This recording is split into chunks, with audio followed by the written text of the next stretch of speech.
We're ready. We'll do it live. Okay, go ahead. 3, 2, 1.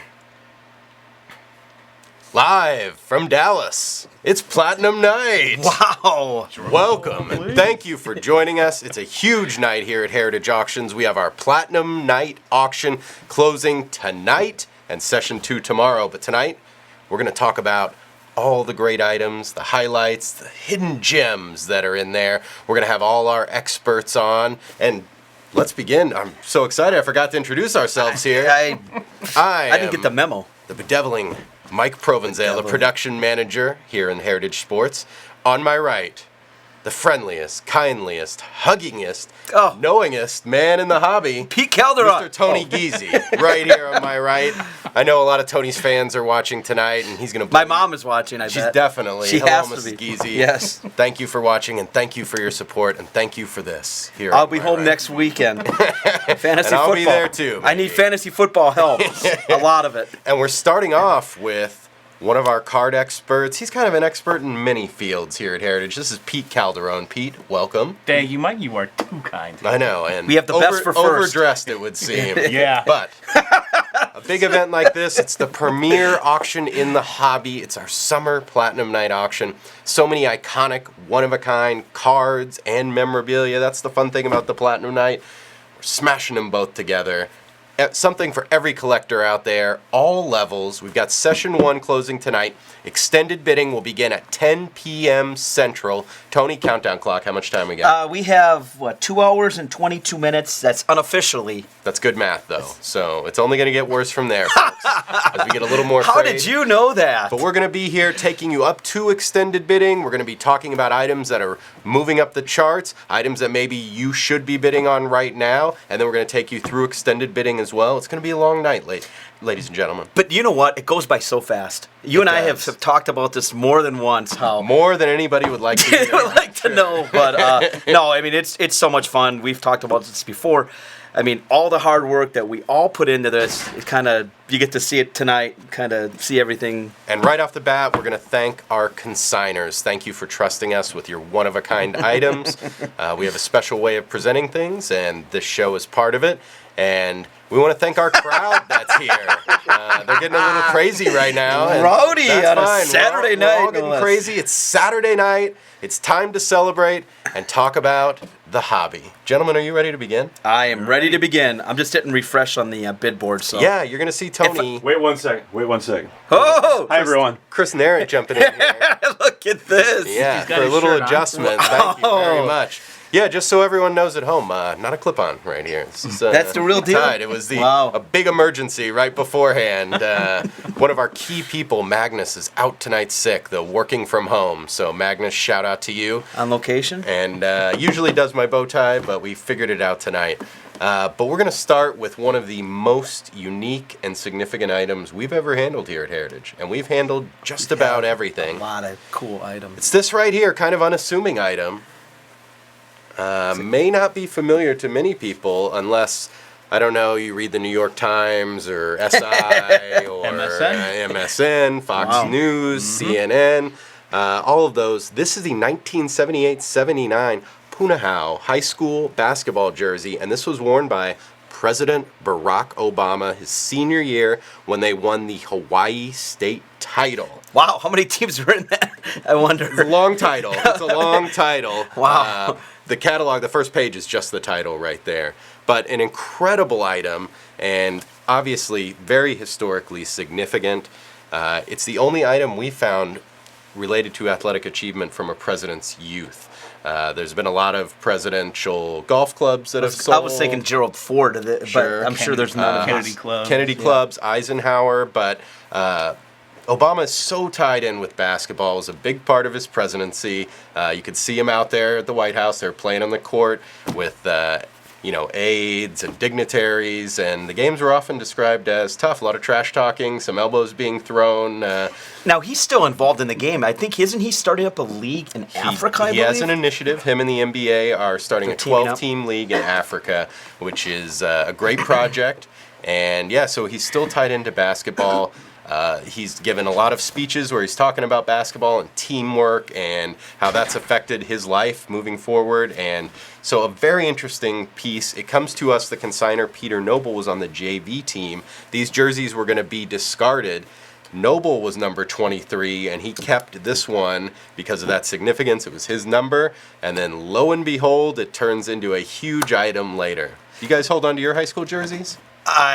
No, mine. Like I said before, mine didn't have much wear. I've to already it. seen some people out there on Facebook were asking for a Tony Giese. Mine had very light use. Fans are clamoring for it. I don't want to make you guys jealous, but I still got my marching band sweater. Oh, I want to see that. That's a promise. Man. The next card closing show in November, Pete will be wearing that sweater. Does it have your name on I it? can still fit it over my neck, too. I love it. So, an outstanding item. It's gotten a lot of coverage. We're very excited about it, and should be a big deal to see where it ends up tonight. It's a Doreen, too, if you look really close. Doreen. It's not that mesh. Plenty of use. It's beautiful Plenty that of way. use. It's got the Tony Giese seal of approval. And gorgeous piping on the sides and on the shoulder. Does it come with an LOA from Hillary? It does not. Look at this guy. Comes with a letter of provenance from the consigner. He details the whole story of how he got to have it and kept it, and he was showing it off for years, and then now he's decided to sell it, and tonight it's going to find a new owner. It's going to be amazing, So, yeah. very Just exciting one thing item. real quick here. The only known Babe Ruth and Ty Cobb photo, 67,500 right now. Wow. Which is, I mean, it's shocking that Ruth signed a decent amount, and so did Cobb, but to have them Together. just together, and that's the only known, So, it's really interesting. there's a variety of ways you could be watching us right now. You might be on our homepage. You might be on Facebook. You might be on YouTube. You might be on... We're on YouTube? What's it? I don't know. There's a lot of social media Wow. going on out there. And as you can tell from the gray hair, I'm not up on all of them. But you can also watch this on our recent bid activity screen at ha.com. When a bid comes in for an item, that item will go to the top with the new bid and a link to it so you can see what's happening in the auction live. And right above that, our smiling faces. Are we on? But if you're on Facebook, you can ask us questions as well, or comment, of course, on maybe where's Tony's tuxedo. That's what we're all wondering right now. But we'd love to hear from you if you have a question about something in the auction or something you have, perhaps an appraisal. We'd love to give out some of those. But now we're going to go to another hugely significant item that we're selling tonight. Wow. Tony, can you hold that for me? Wow. Yeah. Is this the well, I'll We're let you gonna give call the that grand entry. 1900 to 1905 Honus Wagner game used bat that Tony's holding right there. A PSA game used 10 from John Tobby. And John Tobby, one of the top authenticators in the biz, and he says, this bat represents the finest example of a Honus Wagner professional model game-used bat in any collection, public or private. So that's what we call museum quality. Right And it there. shows good use, and there's cleat marks all over the barrel. Yes, So and back then, these things would have been used. They would have repaired them. I mean, And just... some freshly applied Tony Giese fingerprints. yeah, I better... Tony's sorry. so big and strong, I need white he gloves. probably doesn't realize, but it's 33 inches and 40.4 ounces. So that's Wow. dead, 40 ounces. dead ball era weaponry right there. It's Wow. got the thick handle. The old Dutchman famously signed on as the first celebrity endorser of bats produced by the was. Hilrich He family. And the unique center brand format here predates that September 05 covenant, so the barrel here remains properly blank, for those wondering. Oh, I that's know some okay. of them out there. Yeah, okay. But an outstanding piece. That's a piece of history right there. It is. And there's not very many Honus Wagner bats at all. No. There's only a few known. And, I mean, he had a long career. It's just, back then, people didn't really save You know, like, and- Right, like they did later on. Kids He or and something. Cobb were the premier players of that era. Incredible batsman himself. And this is the weapon he used right there. Mike, we just got a bid on the Barack Obama, so you might. There we go. Mike speaks and bids come in. I don't know. Wow. Well, let's see what happens with this Who knew how Wagner bat. inspirational we Jesus. were? I know. You know. If the Wagner gets hit again now, I'm gonna. Then you can just drop the mic. I But guess. this is one of the great things about working at Heritage is You getting get to to see see- one-of-a-kind items like this. And someone out there, maybe you, yes, I'm looking right at you. You could own this. tonight. I always say it's it's almost like a rotating museum. Our job is, especially at the National, when we get to see the entire auction. Our booth at the National. Everything in the auction is on display when we do the National Convention, so everybody can see all the cards, all the jerseys, all the bats, everything, and jaws just drop as every time somebody walks by, and it's a really impressive display. It's a tough place to work in conditions. You guys don't understand how hard it is. 70,000 on I almost Bronco broke Bomber. out in a sweat. And Tony, you got a Wagner item. I right have there. one. I have an interesting Honus Wagner. That's how they say it up there. Yeah. Up in the Northwoods, up in the UP. and We're up here in Dallas, Texas, in our headquarters, deep in the basement, secured, hidden away. I need some beef jerky and Mountain Dew, Mike. We'll get to it, Tony. Yeah, We'll get okay. to it. Snacks later. Snacks later. You can never have too many snacks. This is actually a Honus Wagner signed government postcard from 1949, made out to one of his former teammates, which is really unique. That's cool. It's to Clarence Beaumont from Honey Creek, Wisconsin. And if you look at the back, the H in Honey is the exact same way Wagner would sign his autograph. So this is definitely in his own handwriting, the address and everything. But he put, Bo, wishing The you and address yours, too, huh? yes, a happy New Year. Your old teammate Honus Wagner. A great Oh, piece. that's a cool little inscription. It is too. neat. Estimates, I think 1,000 or 1,200. Just a really cool piece. Wagner lived a long life, signed a lot of autographs, but he's definitely requisite. And we talked for an about on the autograph last collector. show that, when people talk about the best players in league history, he doesn't come up that often, but he should He be. should, because everybody knows him for the baseball card, of course. Right. He's And most famous for that, but his Yeah. stats are up there with anybody's. unbelievable. Yeah.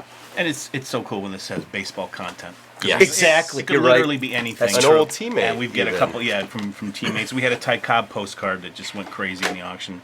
It was Cobb talking about his season, and went to one of his old teammates. And The World it's Series, just so- right? Was that the this steel was his tubes? minor. No, this was when he talked about his season and how many hits he had, but still didn't win the batting title.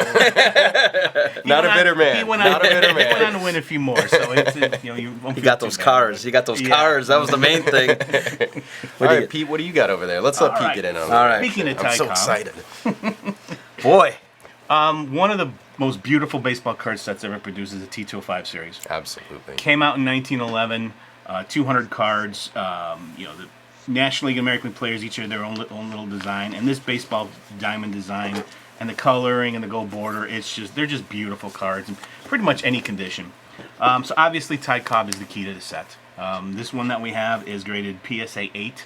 It is the highest graded, I do believe. I don't believe there That is is a 9. correct. And You wrote for the this description. entire- You tell us. Come on, Pete. You're the expert. I read Where's a the couple recall? thousand of them, okay? So just not only for Cobb, but for this entire set, there's so few cards graded PSA 8, and there's so much fewer even PSA 9. So you're getting one of the finest. And this auction has a couple of great examples, and there's more coming up in our December card And a lot of auction. cards from that Great era, selection. the design is very simple, but that one has a lot Right, to it. they did a lot to it. The T206s, was about color and big portraits. This was about design and baseball elements. They got and graphics on there. Graphics. The T207s, they went the opposite. It was very, very simple, brown backgrounds. But that only helps the T205 cards stand out. And it's one of the most popular sets. And this is one of the finest examples of Ty Cobb from that series you'll ever see. Those gold borders are just beautiful Right. on it. And I'm sure that must be tough to get them in high grade, because Well, they would have Why chipped it's easily. renowned, This and was it's expensive in the Achilles day. heel right there. Yeah, this sort of expensive printing in the day. Gold Sure. metallic ink. Black would have been nice and cheap and done, but they wanted really to. spent some money on it. And just the lithography, all the different colors, beautiful artwork, just a wonderful looking set. He was a print guy. Yeah, Yeah, I see well, that. that's why, Before he got into why the I auction business, appreciate, yeah. he was a also print guy. also a musician. we found. I want to see that. I want to see that back in the jacket. day when there's something called press type, when you actually put down each little letter. Some of you Wow. kids How old are you, Pete? Come on. You're dating yourself, Pete. don't disrespect your elders, Mike. Can't be that much elder than me. All right, what do you got now? Continuing on with the T205 series and one of my personal favorite cards and one of my personal favorite players. Oh, the Pete Calderon is seal of Cy- approval. Exactly. This is the Cy Young card from the T205 series. Again, just a beautiful card. All the different colors. It's so hard to find this card perfectly printed, perfectly The aligned. red is just so when blazing it does on there. well, yeah, it's beautiful. It's hurting my card. eyes. Exactly. The red is just so rich and deep. You got the gold borders. My And God. coming out in I wanna bid on 1911, it this now. is like one of the last cards of Cy Young during his career. Yep. So this is almost like a goodbye card, and you could not pick a finer looking card for something. And he's like looking that. up and onward. Yeah, it's just a beautiful card, and one of his most popular, and one of his hardest to find in high grade. Absolutely. That looks like a big name guy there you got coming up next. Who's that, Pete? Oh, him? No, he's not a guy. He's just a babe. A guy can do it all. He can do it all. This is a 1922 E121. Excuse me. American Caramel card. It's a series of 120s. It's the second one. What makes this card special in two ways. One, it's Babe Ruth. And two, as you can see, it is graded PSA Mint 9. Wow. This grade for this series is almost impossible to find. PSA is graded over 2,000 cards. There's only 11 cards graded 9. Out of the It's whole, out of the whole set. Yeah. Now, was this one that was just found? I don't know. This I'm sorry, This I'm one thinking comes of from a something else. long-time collector. The one you're thinking of is his rookie card. Sure. That we The pulled one out that- of a St. Louis collection. But what's remarkable is this set is very condition conscious. Cardboard is very thin, creases easily, wears easily, and this one is graded a Mint 9. So somehow, some way, some little kid hid this away back in Put it in 1922. put it in a book. Put it and in a book or forgot something, about and it. didn't touch it. Didn't want to tell his big brother he had it. 'Cause I'm sure he'd steal it. So it just got forgotten about. Just gotta and thank interject that God. family I drama like right that. in there. I like that. Going the extra mile. So it has survived the ages in perfect condition, and it's just a wonderful addition to anybody's collection. I highly recommend quality, and you got Babe Ruth. So if there were blue chip stocks in the hobby, That's one. this is one. Absolutely. Absolutely. Yeah. Well, I've got a Babe Ruth card here too. Not to be I feel left outdone. out. Fine. Yeah. So this Who's is a this better? 1915 Boston Red Sox real photo postcard. It's an SGC 1.5 affair, and it's got a rookie Babe Ruth in there. And you can really see how Where is he he? got that nickname right there in the Oh, center. right in the middle, no Yeah, less. looking tough though. Looking tough. Yeah. 20 years old, but 710 home runs away from where we know him now. And 1915, he was 18-8 as a pitcher. Jeez. And this was likely given out to fans at games 3 and 4 of the World Series, because you can see along the bottom it says American League champions. Okay. And only 2 submitted to SGC ever, and this is the finer of the 2 right here. So another What's the estimate on that iconic one? piece. 20 grand 20? was the estimate. Guess what it's at right now? 45 grand. Whoa. Wow. So yeah, Pete, did you do that estimate? Nope. That would be one happy consigner. But when you're talking about rare items like Right. this, incredibly rare, and this It's hard is to the put a price on finest some of one in an that. SGC holder, Right. you never know. People gonna need it. You get 2 people that have to have it, and the sky's the limit. And that's what we're seeing out of this one right now. And what's remarkable about that is a real photo postcard. That's correct. So a lot of times with photography, you're going to have quality problems. That image could easily be close to being faded away, like a lot of old Judge cards are. That's a beautiful image. It's really held well and was obviously protected. Speaking of beautiful images, Pete. Oh, yeah. There you go. his eyes just lit Pass up that probably one when right you over handed there. him that.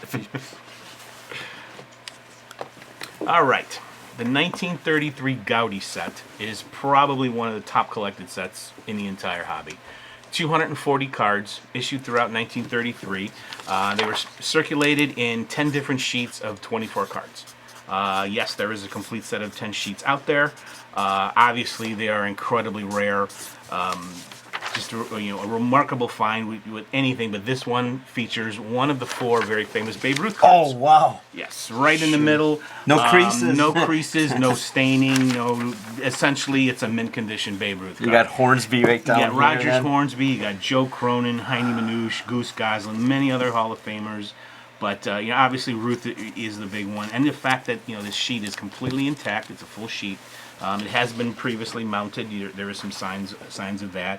But as you can see, these colors are like was thinking that same days thing. old instead of decades old. Yeah. Just an amazing looking sheet. A incredible find to find intact like that, and physical condition plus even better is a visual condition. And like I said, it's just it's almost impossible to find these. He's always selling the $40,000 to $60,000 range. We certainly expect that for this one, but this was like one of the coolest pieces that, for me, that came in the door in this auction because I'm just again being a printer. This is how they came off the press. Yeah. This is literally hot off the press, and even after all these years, it still looks hot off the press. Sure. And the Gaudi's such a beautiful set anyway. Yeah, exactly. And that one looks untouched. Yes. Outstanding piece there. And we talked about it earlier. Let's go ahead and pull it out here. Oh, you've got it. This is it right here. This is... Are we skipping? Yeah. I tell you what, Pete. Let's go ahead and do this. We'll get to that. Yeah. And our preset graphics and icons there. Cameraman was about to go off on me. I'm gonna stare you down. This is a very rare 1887 Kalamazoo back card of Jim Donahue. SGC's only graded 2 of them. PSA has yet to grade one. Wow. It's incredibly rare. It's a tough player from a tough set. But what I love this is his sense of fashion. Let's see that. In the Old Judge series, the Metropolitans are featured on a special subset called the Spotted Tie series. Call this out because of the very fashionable spotted tie that they're wearing. Wow. So That's kinda I neat. wonder if he those tied that cards- himself. Looks like he may have. Yeah, possible. Or maybe the same guy that did Possible. your It's bow harder tie. than you look. It's harder than it looks. So those cards are incredibly rare. The Kalamazoo back cards are incredibly rare. And what's really neat is they use the same portraits, the same spotted tie. So it's just something you're only going to find in the 2 sets. And just a great So they card. all had that spotted tie. No, just the Donnie. 18 Metropolitan Okay. players, yes. Interesting. Yeah. I love the and backstory on some of this stuff. This Yeah. is something I want you for know. my personal collection, so if you don't want to bid on it, you don't have to. Chris, I'm just kidding. Pete's one of our experts on Chris these, is walking in right now, I think. on these 19th century cards and the obscure cards. Love this. There's nothing we run across that he hasn't seen or knows about, and that's one of them right there. Yeah. So we were talking about it earlier. Tony brought it up, so we're going to bring it out. This is the only known Babe Ruth and Ty Cobb signed photo, which is unbelievable. Both prolific signers. No, I've never. And this was the only one we could find here. And it's a great image. They're inspecting the bat there, the tools of their trade. It's got to be 27 or what, 28? Yeah, It's gotta be. So this is kind of the passing the torch, these two. Yeah. You know, Cobb was the superstar of the dead ball era, and then Ruth came in and slammed the door shut on the dead ball era. And Ruth had some choice things to say about Cobb as a person, but he said he sure can hit.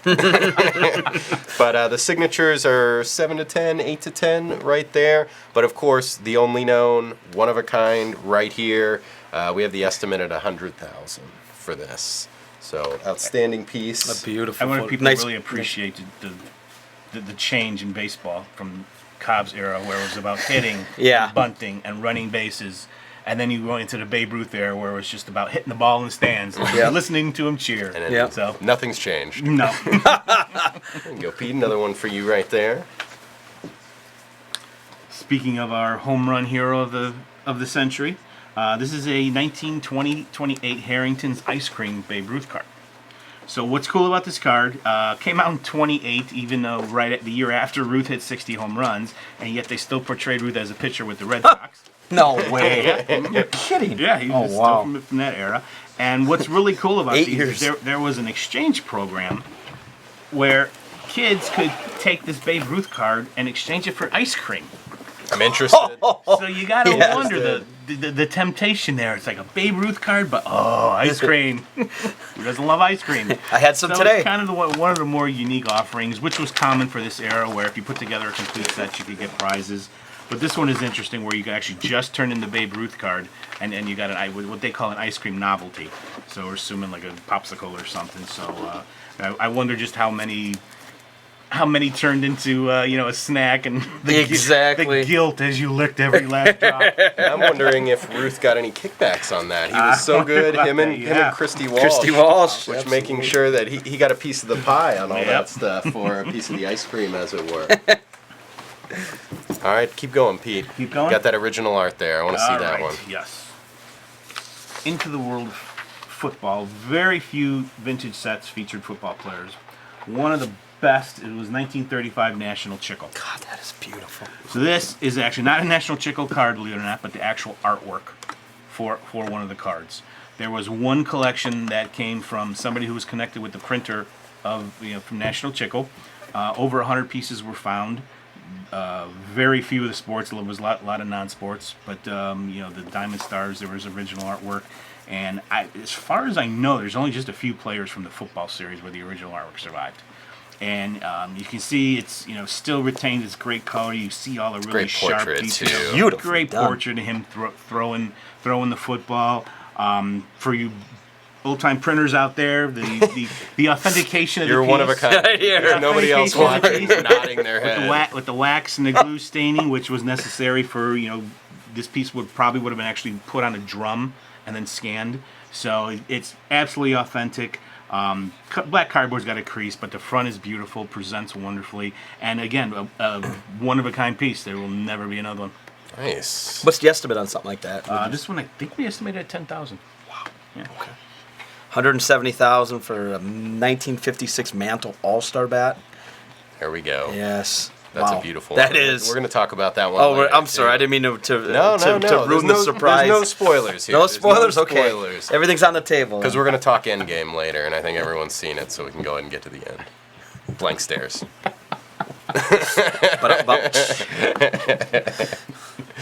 All right, keep going with football there. Okay, Pete. next one is probably one of the most beautiful sets ever produced. 1959 Bazooka Gum. They made baseball players, they made football players. The 59 set was the first year that they produced, and it's their best year because what you're seeing is essentially almost the entire back of the box. There was Okay. a little bit of border. You could cut out the card. No fancy graphics, no foil, no limited edition number spoil, anything. No Just laser, no laser engraving. No laser No cracked engraving, ice or whatever the prism. Just an incredibly beautiful color. Name, player name, team, beautiful color, beautiful portraits. Tough cards to find.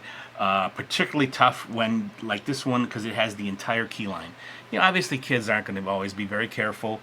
So it's tough to find these. So this is the entire card as intended by Bazooka. Wow. There's some names that are tougher than others. In the football series, obviously Jim Brown's the one everybody wants. There's not very many of these graded. I think only about 20. If Wow, that. really? Yeah, and this is the highest grade because usually when you do see them, they're always authentic because they're poorly cut. Okay. So to find one with the full border that they give a number grade to, So that's your some price. kid back then, 50s, with some skills. Right. And someone's Expert gonna be cutting skills. The beneficiary Ask tonight. mom and dad or something, and then wisely chose not to put a tack hole through it and put it up on there, which happen a lot. You do see them that way. So. And it's oversized too, Yes. so that's Big, always a condition big, beautiful issue. card, absolutely. Yeah. Wow, very nice. All right, you're on a roll, Pete. Keep going. Well, I've never had anybody say that to me. It's never happened before. It's usually get him off, get him off. This is one of the premier hockey cards. This is a 1923 Spreading it around, Pete. I V145 like that. Frank Clancy Hockey Hall of Famer. Probably one of the most classic sets in the hockey hobby because it's a very famous short print card that Okay. they pulled because you could turn in a complete set for a prize. So they pulled one card. They only issued certain ones to control the number of prizes they gave out. So you very rarely see that Marketing card. ploys. But we do have one coming up in the December auction. Oh, nice. Look at that. But this one, not only is it one of the top names in the set, Frank Clancy, but it's also one of the highest graded. It's one of the finest examples in the hobby. This one's graded SGC 88. Wow. And I think we got this one estimated at 15,000. Another beautiful one there. And thanks for giving hockey a little respect. Yeah. Yeah. We hadn't talked about it yet, so let's get it out there. Can't let the Canadians take all the glory. And we have talked Cobb a little bit, but let's continue. Yes. Yeah. Wow. He's Jump worthy back of into discussion. Ty Cobb is. Worthy of discussion. Yeah, we do sell one or two Ty Cobb collectibles. I've noticed that. This is one of the more unique and one of the more beautifully produced. You'll never have any corner wear on this one because this one is actually printed on fine silk. You will find strands here and there, but this is, excuse me. He's getting all choked up. I know, yeah. Great piece. 1910 silk, featuring Ty Cobb. Just an absolute beautiful portrait, full figure portrait that classic Ty Cobb sneer, because essentially this is what Yes. a pitcher's seeing when he's, steps up on the mound and is thinking about throwing the ball toward him. This is what he has to put up with. These are obviously very condition sensitive. You usually see them, the edges are all beat up and everything, or they're staining, or they're creased, or these were actually intended to be sewn to like a larger piece, and people made blankets and pillows out of them. How about a quilt? This one, My mom quilts. Yeah, I seen bet that. She does every. I've seen that. Yeah, this one obviously untouched. All four borders, you can see. I don't know if you can see them very well or not, but all four borders have like a coating, which is to keep the strands together. This one, full size, all four borders intact. The silk is beautiful. It's still a nice white, and the printing, no scratches, no dots, no flaking. It's just a gorgeous portrait of Cobb. Probably one of the nicest silks I've ever seen. Like all this was on display at the National, and that one was getting a ton of attention. Right, And yes. a lot of people had never seen anything like that. Yeah, it's a very rare series. Unique, oddly enough, they did find a whole supply of one, but most of them are Christy Mathewson. Okay. So that one's like it's that one's horrible. like a lot, that one's like a lot easier. Could they to find somebody better? But everybody else is really tough to find, and then then it comes down to condition. And obviously, this one just was not handled much, and is one of the finest pieces in the hobby. And if you win it, you can turn it into a quilt if you like. We Exactly, don't yeah. judge. Once you win, it's yours to do with. to do it. as My you mom like. would even sew that onto something if you want. We could. We can make that happen. If you can- would like Miss Geezy, she's a multitude of talents. Yes. She'll make it happen for you. Prognosticator. She can quit with the best of them. While we're talking about Ty Cobb, I had to go ahead and bring this out. This Oh is my a God, that is amazing. 1953 Ty Cobb single signed baseball, and it's a PSA Gem Mint 10. The only Gem Mint 10 Cobb single signed baseball in existence. And those of you who are watching at home looking at the graphic, believe it, it's that nice. It is incredible. The ball is a 9 out of 10, but it got a half-point bump for the aesthetics because the signature is just unbelievable. It's amazing that he signed through the mail. He signed a lot of autographs, but for some reason there are very few single signed baseballs with Right. him out there. You'll occasionally see him on a team signed ball, but rarely do you ever find a single sign. And they have the nicest one in the hobby. This is it That right that here. should be a record breaker. Likely the only one. Yeah. We've never seen it. There isn't another one in the PSA registry. Very unlikely that another one's going to come out. It's on a Rawlings ball, and it comes with a letter of provenance that says a Rawlings executive had him sign this Oh, wow. for him in his office at the Rawlings offices. So a nice, cool backstory to it, but another item that the finest known, and it's going to find a new owner tonight. And like we said, Oh, there's just wow. not going to be another one. I know, isn't it Yeah, incredible? that's beautiful. And it's got the date on it right there, so checking a lot of boxes with Yes. Ty Cobb right there. All right. And it's nice as it's proof that, because there's so many stories about Cobb and how mean he was, and when actually the opposite is made sure he was a good signer. Yes. He supported other baseball players who were down on their luck. We've seen a lot of signed letters and things from him Yeah. that were to, minor leaguers and lesser players, encouraging them, being very nice. I'll never forget. I don't know what Frank Baker would say about it. But I was writing up one. It was a signed index card. Maybe it might have been 2 years ago now, and it was to a kid, and he basically said he's mad that he has to pay the postage. So he kind of gives him he goes, "I'll sign this, but from now on, Next time. you better send postage." And I'll never he's forget a professional baseball player and investing magnate. that. Yeah, he was a Probably multimillionaire, 3 but cent that postage Ooh. at the time. he was getting sick of it. All right, so there's a little truth to what we hear about him. Tony, we have a question for you from Ray. on Oh, hey, Ray. Facebook. How's it going, Ray? And I he saw Ray at the says, Nationals. Really good to They see him. did. Very nice to Absolutely. meet him. How many ice cream pops do you think Tony would eat to get a Babe Ruth card? Well, I need Wow. somebody to get me some ice cream. Hopefully tonight, and Can we we can. make that happen? Oh. I think that would make for a great video. If you'd like to see us have Tony have an ice cream I'll have eating an ice cream. contest, Oh, we can definitely Yeah, make that happen. Here at Heritage, we're very fan friendly. Bluebell. Tony's very food friendly, so that's just mashing up two things we're experts at. I Right actually there. had some ice cream today. It was fantastic. I did. I swear to God, me and the wife. I mean, Tony, has anyone ever had ice cream and it wasn't good? Not that I Always know of. delivers. Just like Ty Cobb, it always delivers. If we asked how much ice cream you could eat for a Vince Lombardi photo, That would. He's be right. he'd go into High hyperglycemic shock. Yes. All You're right, right. Pete, what do you got over there? Okay. Another legend? Legendary. Let's start yeah. with the mantle. Let's start Oh. with the mantle. Okay. Infamous. Yeah. We'll go from the famous to the infamous. 1956 was one of Mickey Mantle's best seasons. Triple Crown winner. Just a great air of nostalgia around the 50s and 50s baseball. This is one of his key eras. This is one of his best cards. And this is a really nice example of his 56 Topps card. But what makes this one so special, it's autographed by Mantle and it has been graded by PSA DNA, a Gem Mint 10. The autograph. The autograph has been graded Gem Mint 10. Wow. It's a beautiful blue marker autograph. I love where he signed it too. Right. He didn't sign it. Sign it in the perfect spot where you could see it.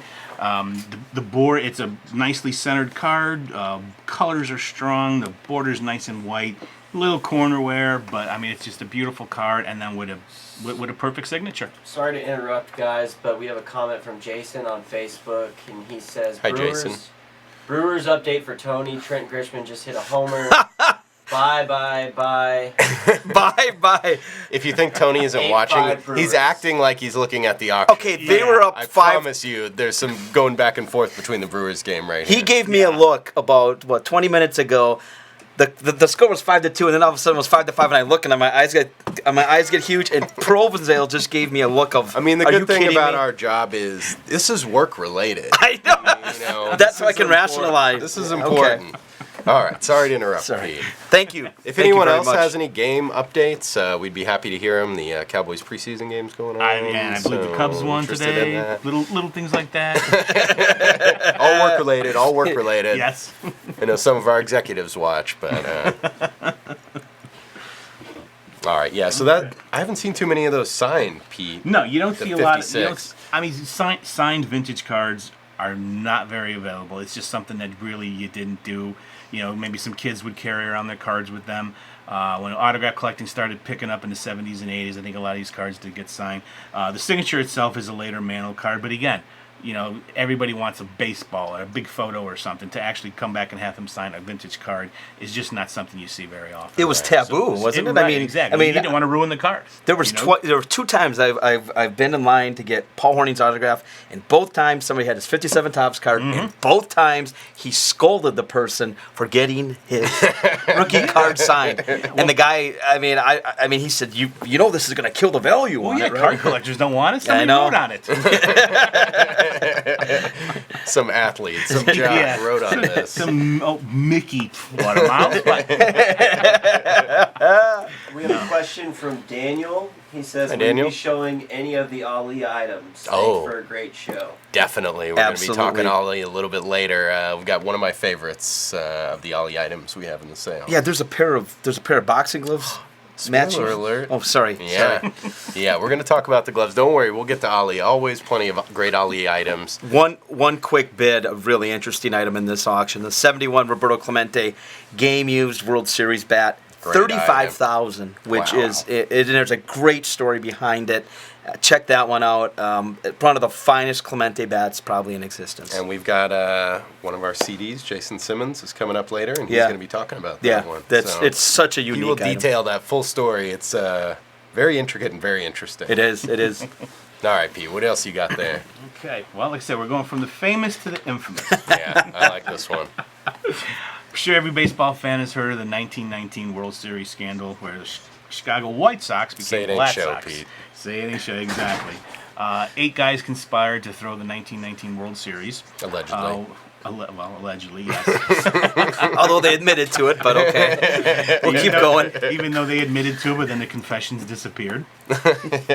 But one of the players was Buck Weaver. He's involved in the scandal. His cards appeared on very few cards, and this is probably one of his more famous. It's a pre-rookie card. Came out in 1911 by Collins McCarthy for their Z-Nut product. Only came out along the West Coast. He's a minor leaguer. Why was it only playing the for West San Coast? Because it's it was the PCL. Pacific Coast PCL, League, okay. yeah. So while he was still playing for San Francisco. And what's cool about this card is not only is it the first one that pictured him, but just the image on his face.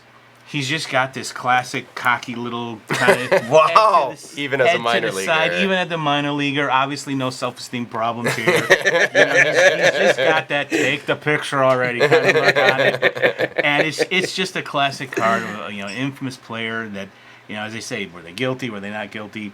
Like he was You like never the know. But mastermind he was behind it, one. right? Was one? Yes, was He was one of the- banned from baseball in 1920. Was He was one of the- banned from baseball in 1920. He's a with all the Chicago guy, others, so but- Yeah, he's up on all this. There's a lot of Chicago scandals and intrigues and conspiracies, but this is one of the most famous. Yeah, but in maybe. Chicago, we don't talk about those things. Wow. I don't know what you're talking about, Mike. So it's just a really cool card. Very rare card, too. PSAs, I don't think they've even graded 10 of them yet. Wow. What's So the it's a estimate on rare that card. one? This one's estimated at 3,000. Okay. Nice. And that one's tomorrow night. Yes, so, this ends tomorrow night. We have session 2 also is tomorrow night. Same situation. Extended bidding begins at 10 p.m. Central Time tomorrow night. And you know, there's a lot of the items in session 1 that are out of a lot of people's price range. Right. Including everyone sitting at this table right here, right now. All of us combined. There's some incredible items, but session 2 has some stuff, a little more stuff for everyone. I encourage you to take a look at that. There's fun stuff to bid on in session 1, of course, but some great items in session 2. We'll be talking about a lot of those tonight as well. And now, next, I didn't pull this item out because it's super old and it's kind of small, but at home they're going to get to see the image of it. This is the 1868 Clipper Prize medal presented to George Wright. Oh, yeah. With a George Wright letter of provenance. Now, this is just a crazy item. Hall of Famer, of course, one of the pioneers, him and his brother Harry. Harry was the cerebral one who did strategy and a lot of that. George was the athlete. He was the best player of the era, and this 1868 prize is right before they became quote-unquote professionals. So an important turning point in baseball history right there, 1868. And this one is identified by baseball historians as the first individual baseball player award ever constructed. Wow. Right here. That's neat. Right here. So it's called the Clipper Prize because the New York Clipper was one of the more popular periodicals at the time. They awarded it. It was the only year they presented it. And this one comes to us from the Wright family, and it has a letter of provenance from George Wright in there, and also a letter of provenance from a current family member that is the consigner. And it was earned by Wright when he was the shortstop for the Union of Morrisania team, which we sold one of their team cards earlier this summer.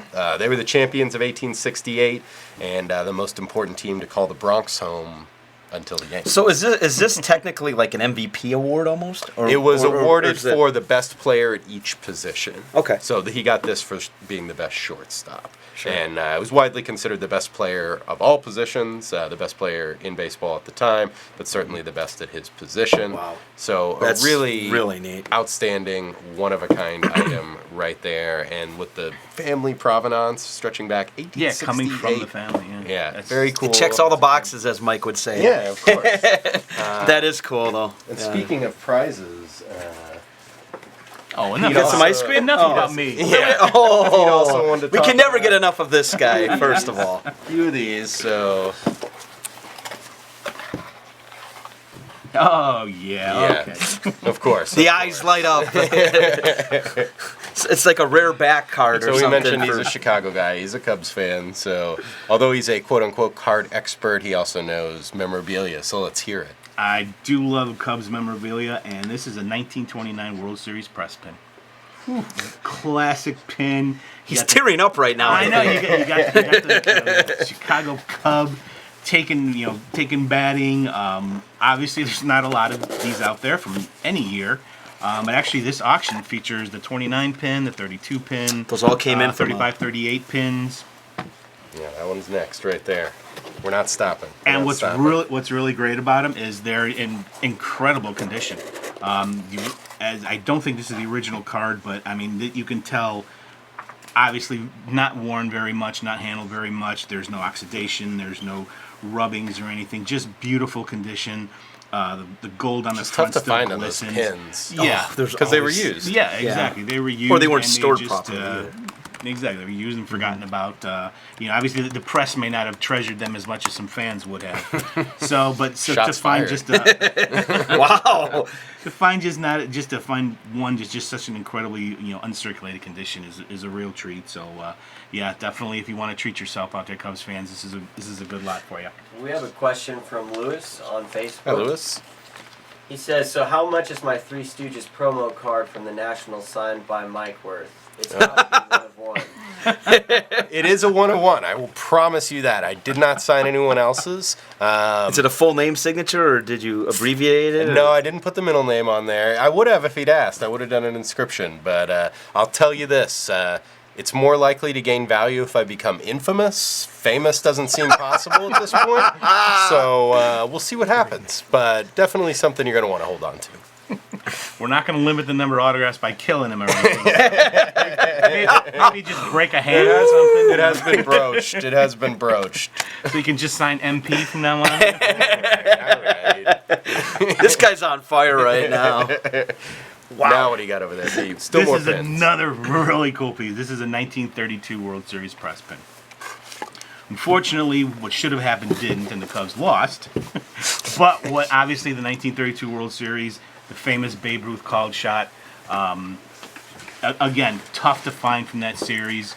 Everybody, save the Yankees ones because they This won. the Yankees. So, how many of the Chicago ones were held on to. But again, this one uncirculated condition on the original card.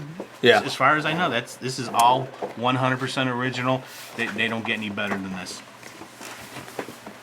And you got another one coming up right here. Another right one? behind it. No, we don't. It's like you just pulled out every Jeez. Cubs item we've Oh, did I got. pick this lot too? There are other teams, Pete. Not really. I got you. Nah. I got you. All right, what's this one from, Pete? This one, if one isn't good enough for you, this one's got two of them. Oh, nice. This is a pair of pins, same lot, one lot, pair of pins. These are the 1935 and 1938 World Series press pins. Again, beautiful colors, usually red, white, and blue. I like the bear on the right. The in your bear right is hand just such there. a perfect That's a great one. perfect logo for for the baseball team. Very endearing. Everybody loves animals. Lord They're knows they're what a delicious. so- brewer is. Oh. So, like I said, these are you get a two for the price of one. Again, these are the three lots that we have in this auction. And if you're a Cubs fan, I know you've seen these. I know you've always wanted one. What's great about these is not only what they are, but their condition. They're all of them are in uncirculated condition, all from the same source. Just beautiful, and unique pieces. And whether you collect cards or memorabilia, this is just something that's just so fun to have. And all three of those are tomorrow night. Yes. In session 2.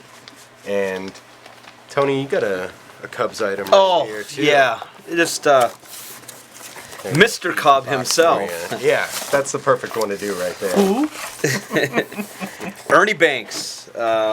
And this thing has been going up steadily through the evening, actually. Game used bat. Graded. PSA game use 10. Outstanding use on this bat. Absolutely. If you look Getting at a the close-up look at it. Mike's gonna, if you look on the back here, it's got great checking from repeated contact on the back barrel. If you look real close, we have green bat rack marks. Yeah, there's a great streaks. one right there. Yeah, there's another one, and nice autograph on there. This is at 12,500 right now. I could see it going up quite a bit yet though too. There's not a lot of Banks game used items, really few jerseys, and just a quality bat from Mr. Cub himself. He's Mr. Cub, but he's from Dallas. Is he really? Oh yeah, somebody told me that. He went to Really? high school just down the street at Magnet High School. Wow. Less than a mile from here. Jeez. And all that game use came from playing against the Brewers. The Brewers were not even. Hey, maybe against the Braves though. But no, I mean, the game used bat industry has been, really going up quite a bit on the quality game used bats, and this is one of the nicest you could ever get of Chicago legend. And I'll take that off your hands All right. there. Another legend that Pete's handling right there. Well, That's Yeah, great lot. that's awesome. Okay. as they say, man cannot live by sports alone. Woo, man, you're good. So what we have is two pieces in the same lot, featuring one of the most beautiful women of the 20th century, Whether you like blondes, brunettes, redheads, come on, you got it. Give her props. Marilyn Monroe. You know, started off in Norma Jean Baker, became the Hollywood icon Marilyn Monroe. So close to baseball, you know, being Joe DiMaggio's wife. You know, if they're outside of baseball, she's one of the greatest icons of the 20th century. So we've got a She really still cool, has a ton of fans. Oh my Oh, yeah. God. You know, Still has she a hasn't made huge a movie following. in 50 years. huge following. Very tough to find autograph items by her. So this one we've got a type 1 photo from, let's see, I think it was 19. And a cool photo, baseball related. Right, I'd never seen an baseball-related image photo, with her at bat, quote unquote, like that. There is actually a very famous, a very hard to find arcade card of her batting. Oh, really? It's really hard to kidding. find. And the funny thing is, most people don't even realize it's her. Oh, yeah. So yeah, so Wow. a lot of times you see them on eBay. Sometimes you can get them cheap, or you pray no one else notices. Don't tell your secrets, Pete. Yeah, really. Everyone's gonna find This them. I'm pretty sure what was taken probably during the Korean War, when she was part of the war effort to boost morale. Right. But the really great piece is an autographed index card. And in case no one recognized Marilyn Monroe, somebody was nice enough to paste her picture. In case you didn't recognize How the name. convenient. But, Nobody's complaining about another tough- picture of Marilyn. Tough signature. A lot of her signatures are secretarial. Yeah. And And a lot of them aren't photos are great tough. quality that she did. Right, yeah. She She and personalized. Beautiful signature. This one's personalized. Incredible quality. Completely authentic. Graded near mint to mint 8. So just a really neat piece. And being a Marilyn Monroe fan, I just figured this was something we could Yeah, we could talk absolutely. about. That's a great lot. Absolutely. So that one's tomorrow night as well. Yes. I believe. Yeah. So She's the Babe Ruth of fashion, isn't she? She's the Babe Ruth of the Hollywood icon. There you go. desirability, yes. we'll say. So I'm gonna. That was Pete's last lot, but I'm gonna tie it all together with another entertainment lot and a Chicago guy. This right here. You guys recognize this? This is a gamer. We can go ahead and say Absolutely. it's a gamer. Game used. Great use. This is a 1985-86 Bill Murray game-worn hat. He didn't play in the game, but he wore this at the NFC Championship game when the Bears throttled the Rams en route to the Super Bowl title. Did the Bears win a few games that year? Yeah, they did. All but one. All but one. But We lost to quarterback Dan Marino. We've got a picture of Monday him. Night Football. A picture of Monday Night, him wearing this very hat. I believe it was CBS caught him on the sidelines, and I'm just a huge fan of Bill Murray. I think a lot of people are. God, yeah. Absolutely an icon as well in his own right, and just a quirky piece that we have, and a great story behind it. It comes from the widow of attorney Steve Zucker. Zucker was Jim McMahon's attorney, and he was also a friend of Bill Murray's. So it's got great provenance, and this is something that if you buy it, it's tomorrow night in session 2. No way your friends have anything like this. No. So this is a lot about collecting is bragging and one-upping people, and this is a one of one right here. Did he wear that in stripes? I don't think so. He did wear a similar type Yeah, he one did have a- that's in what I it, was and asking. I He did did similar I hat did like look that. into it, but it is Yeah. not exactly Not the exactly. same. But we have a pinpoint photo match from the NFC. From the, I NFC remember Championship researching game. that piece, and yeah, it's on YouTube. Thanks for all that research. We had to confirm it. Who would lie about a Bill Murray hat?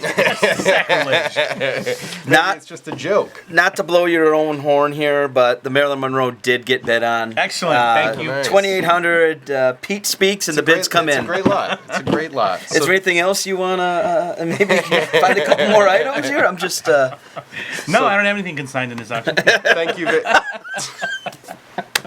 Thank you very much for Just joining kidding. us, Pete. Always a pleasure. Thank you, Mike. Thank you, Tony. Broad Yep. knowledge, of course. It's not a Marilyn Monroe reference, but thank you for coming in. And we're going to keep going, but before, we're going to take some time tonight to introduce everybody out there to some other Heritage employees. And did you know Heritage has over 500 employees? We have specialists of all kinds, all manner of people, and we have offices all over the world. Beverly Hills, San Francisco, here our home office in Dallas, Chicago, Palm Beach, New York, Amsterdam, Hong Kong. Am I missing any? I know there's more. I know I've missed a few. think you got 'em all. But we got a bunch, and we're going to give you a second, just a little introduction to some of our other people that work at Heritage. And we're going to start with Miss Alyssa Ford, who is a specialist in California and Texas art in California.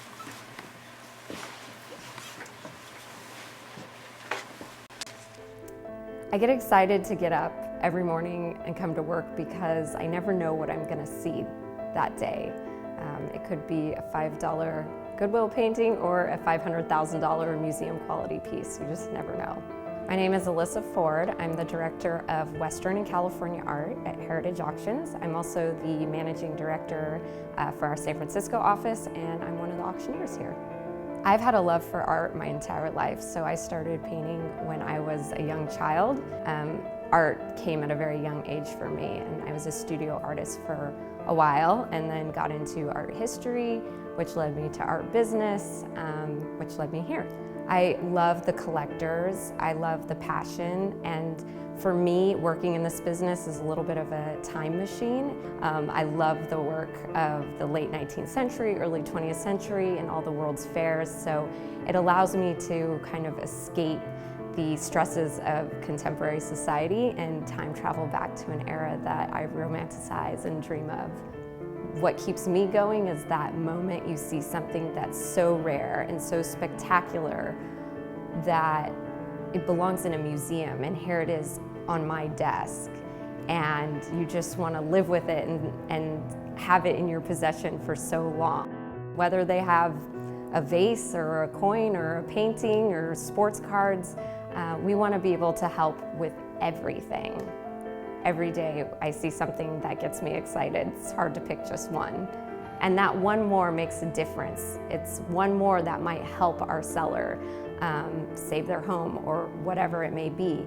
I love being on the podium and just knowing that I'm setting the fair market values for these extraordinary works of art.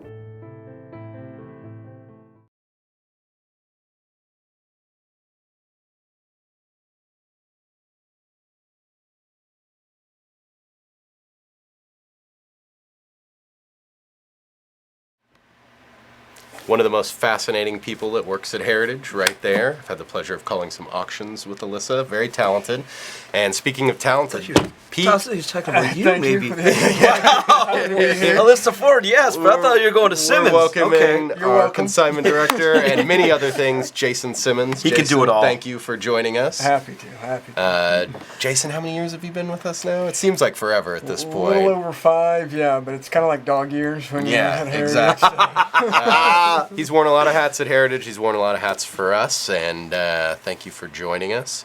And as we said before, if anybody has some questions or items they'd like to see or like us to talk about, just let us know on Facebook. And yeah, Jason, let's get it started. Absolutely. I feel it's only a fair friendly warning to let you know your bow tie's struggling. You can go with the nice undone. Yeah, we'll get there. I think it's a little early in the night. Oh, Tony, time check. Oh, we've got an hour and 26 minutes unofficial. All right. Unofficial time. All right. And until extended bidding begins, you have to have all your bids in before extended bidding begins at 10 p.m. Central Time. After that, you can continue to bid on any lot that you have previously bid on. It's that simple, ladies and gentlemen. There we go. Wow, what a plug. All right. So what do you got over there, Jason? All right.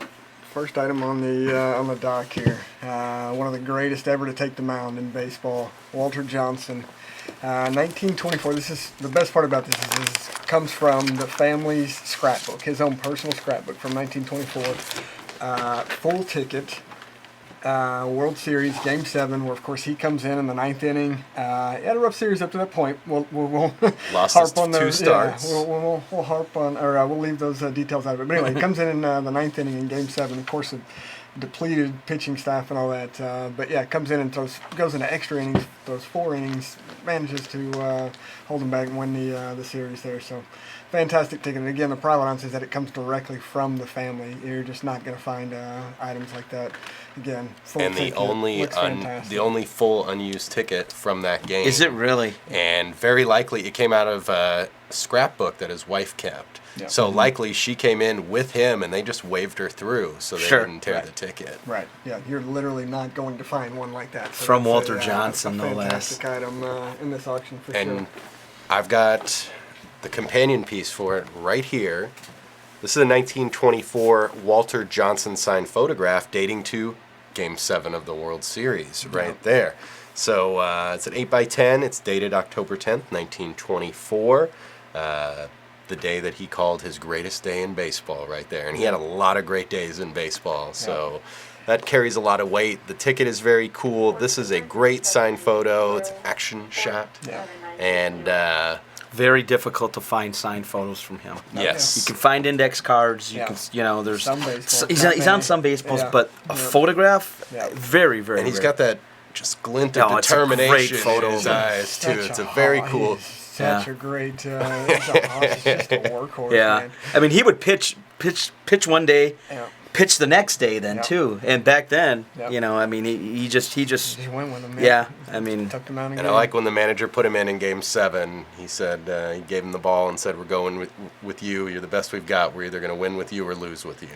And, no he pressure, did it. Walter. 4 scoreless innings, right? Yep. That he pitched. And then Muddy Rule scored the game-winning run. Yep.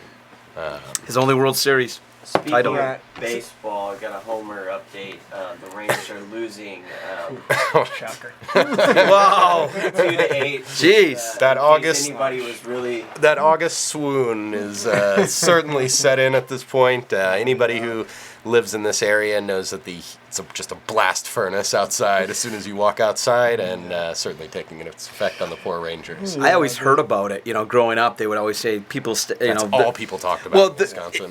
how the Rangers, how the stats would always suffer in the second half, and I'm like, why? I never knew. Well, now I know. It's all going to change next year. It's Yes. going to be air conditioning. It's going indoors. to be Oh. 65 degrees in there. We're gonna win 100 games. There you go. World Series or bust. All right, and now you've got this giant thing over here. Let's go ahead and let's get to that. I like this. Talk about a unique item. Talk about great World Series appearances as well. Boy, this is going to be hard to get in the frame here. You can just set it right there, and I'll just we'll let the move. cameraman move around it. Yeah, he's a talented individual. We'll let him figure this out. Well, so, he's an individual. Wow. So, Shots fired. 2001 World Series. For most people, that's going to call to memory the little bloop single to win the game off of Mariano, giving up. Gonzalez, Giving up the series there. So, this is the rubber that was used in Games 6 and 7. You'll also remember, if you think hard enough about it in that series, Kurt Schilling and Randy Johnson's performances Sure. were unbelievable. Some of the best duo in World Series history, in my opinion. They went, what was it? I think it was 38 innings with a combined ERA of like 1.3 or something. I mean, Wow. and those Johnson guys, had 3 wins in the series. they were durable too. They'd come in relief later in games. They'd start the game, throw 7 innings, and come back the next night and pitch 1 or 2 more innings. They needed to. Yeah. It was unbelievable what they did. So this actually comes from the groundskeeper who managed, the grounds. So they split it up by task. I didn't know this until talking to this guy. This is a new. Oh, some inside a new- information. There we go. Yeah, let's Do tell. Different tasks. So he was the mound groundskeeper, head mound guy. So important job. Yeah. Especially when you have 2 pitchers like that. Yeah. Yeah, you don't want them getting hurt. Or, So he knows it was only used for just those last 2 games. Of course, then after the series was over, he had both Johnson and Schilling sign it. He said it was a little hard to get Johnson to sign it. He didn't like to sign. Not too friendly about it, but but he got both their signatures on it, MLB authenticated, and comes with the letter of provenance directly from the groundskeeper himself. such a Nice. historic, Yeah. such a historic So piece. much history. I love items where you can, for me, it's like you can feel the history. You see the cleat marks where they were kicking off the Yep. mound. It's dirty. Yeah, it was right. in the game. It was on the such an mound. emotional series. Absolutely. I mean, with 9/11 and just That's a good point. And the Yankees in it. and the Yankees in it, exactly. I think everybody was a Yankee fan for that one yeah. moment almost. these It two was guys. really Not exciting. other than But you couldn't help but be a little happy for even me. I was kind of a Yankees fan as a kid because you just have to respect and appreciate who the Yankees are and their Sure. history and all that Yeah. kind of stuff. But I was excited for the Diamondbacks to win the series. They were the fastest to do it, I think. yeah, right? I think so. So, yeah. Can't say much about those uniforms that they No. had. Oh, they're a little, yeah. Especially now. Have you seen the way they look now? They're hideous. Oh God. Yeah. Your uniform and fashions concerns, if you have any questions or comments, Tony would love to take them right now. So Get into the designs and the color scheme. Let's talk about the Marlins while we're in. Oh, we need Nick Sapero on that. We need Nick. Nick would talk for. So while you're talking Plenty of World time on it. Series, I'm bringing out this one right here. This is the 1915 World Series Game 1 ticket stub. You know what's significant about that, Tony? What year was it? 1915. Is that Ruth's One thing jumps to mind first? Babe run, Ruth's appearance. first World Series appearance right here. Wow. He would go to the plate 167 times in the Fall Classic, over 41 games in 18 seasons, hitting 15 home runs and winning 7 titles. And it all started right here with this ticket. Now, he was limited to a single rather unremarkable at bat in this one. He was just getting warmed up. Right. Manager Bill Kerrigan sent his 21-year-old southpaw to pinch hit, and he hit a little dribbling grounder that the first baseman fielded himself with no trouble. But he did face Grover Cleveland Alexander. And Wow. they were both inaugural I didn't class know. Hall of Famers. And that was the first time they ever faced off, and it was in the World Series in Game 1.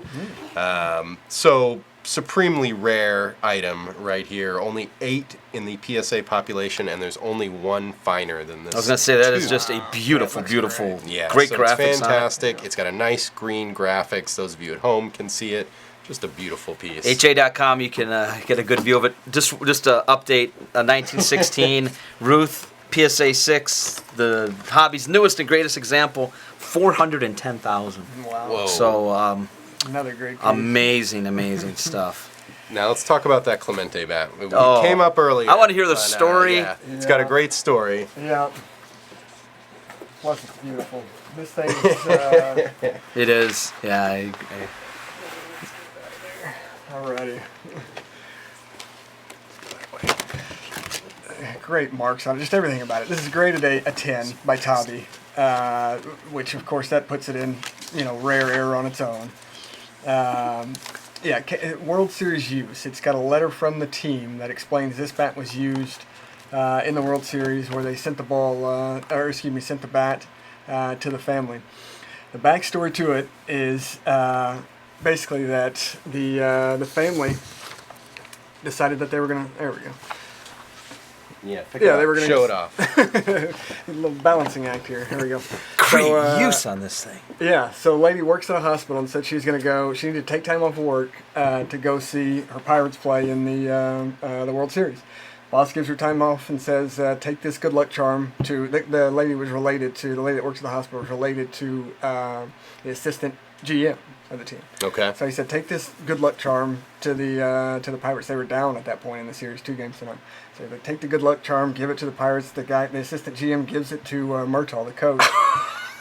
Danny Murtaugh. Apparently he's superstitious. He puts the thing in the dugout, this little good luck charm in the dugout. And they come back and win the series in 7 games and all this stuff. So anyway, Murtaugh, after the series was over, was adamant about, we got to send them a gift. They helped us win the series, etc. So, I mean, pretty much the gift won the series. of course, obviously. It wasn't Clemente's home run. Clemente was World Series or MVP in this World Series as well. So just every little piece that you would want for a fine, top-notch collectible. Graded to 10. It's got the incredible backstory. Kid giving a good luck charm and they come back and win the series. It's got the letter to document it. Documented being from the World Series, no less, too. Absolutely. They say this is the bat he used in the World Series. Yeah. And the Can't flared beat that. knob. Yeah, it's got That's the a flared staple knob, the nice for 21 Clemente. on the knob. You got And look at the all usage, the too, for bat a World marks, Series hit bat. marks, cleat marks, just everything. One of the finest Clemente bats, Yeah. I think, Yeah, out there. Absolutely. Yeah, fantastic. item Great right checking there. on the back barrel. Yeah. Ball marks, it's got everything. But yeah, that letter of provenance just puts it over the top. Oh, It and there's really one. I is. forgot. There's even more. And there's more. It's not a Wow. closing show. It's an infomercial. It's unbelievable how much they working with these. The consignor. This was incredible too, because I told them, okay, this is the next thing we're going to do. I want to try to find an article in a newspaper that explains that this happened. Just hoping. Right. It's got to be It was tough only to a find couple that, days too. Later, they find the article and they send it to me. Of course, I verified it and found the paper myself and all that kind of stuff. The It's got a microfiche? picture Are of we the talking lady. microfiche? Oh, my God. I keep a collection of Pittsburgh newspapers.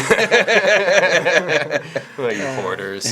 So yeah, it's got the picture on the article, which of course is included with this bat that we're selling, whoever the winning bidder is, of the lady wearing Murtaugh's hat. That's in this auction as well, and holding this bat. And Oh tells my- the whole It's a great story in the picture. newspaper article. She's got the Fantastic, reporter standing by her. Yeah. Oh, good stuff. Yeah, it's a great item. And Tony, you got a Clemente item there? You can stop watching the Brewers for a second. You're a funny man, Mike Provenzale.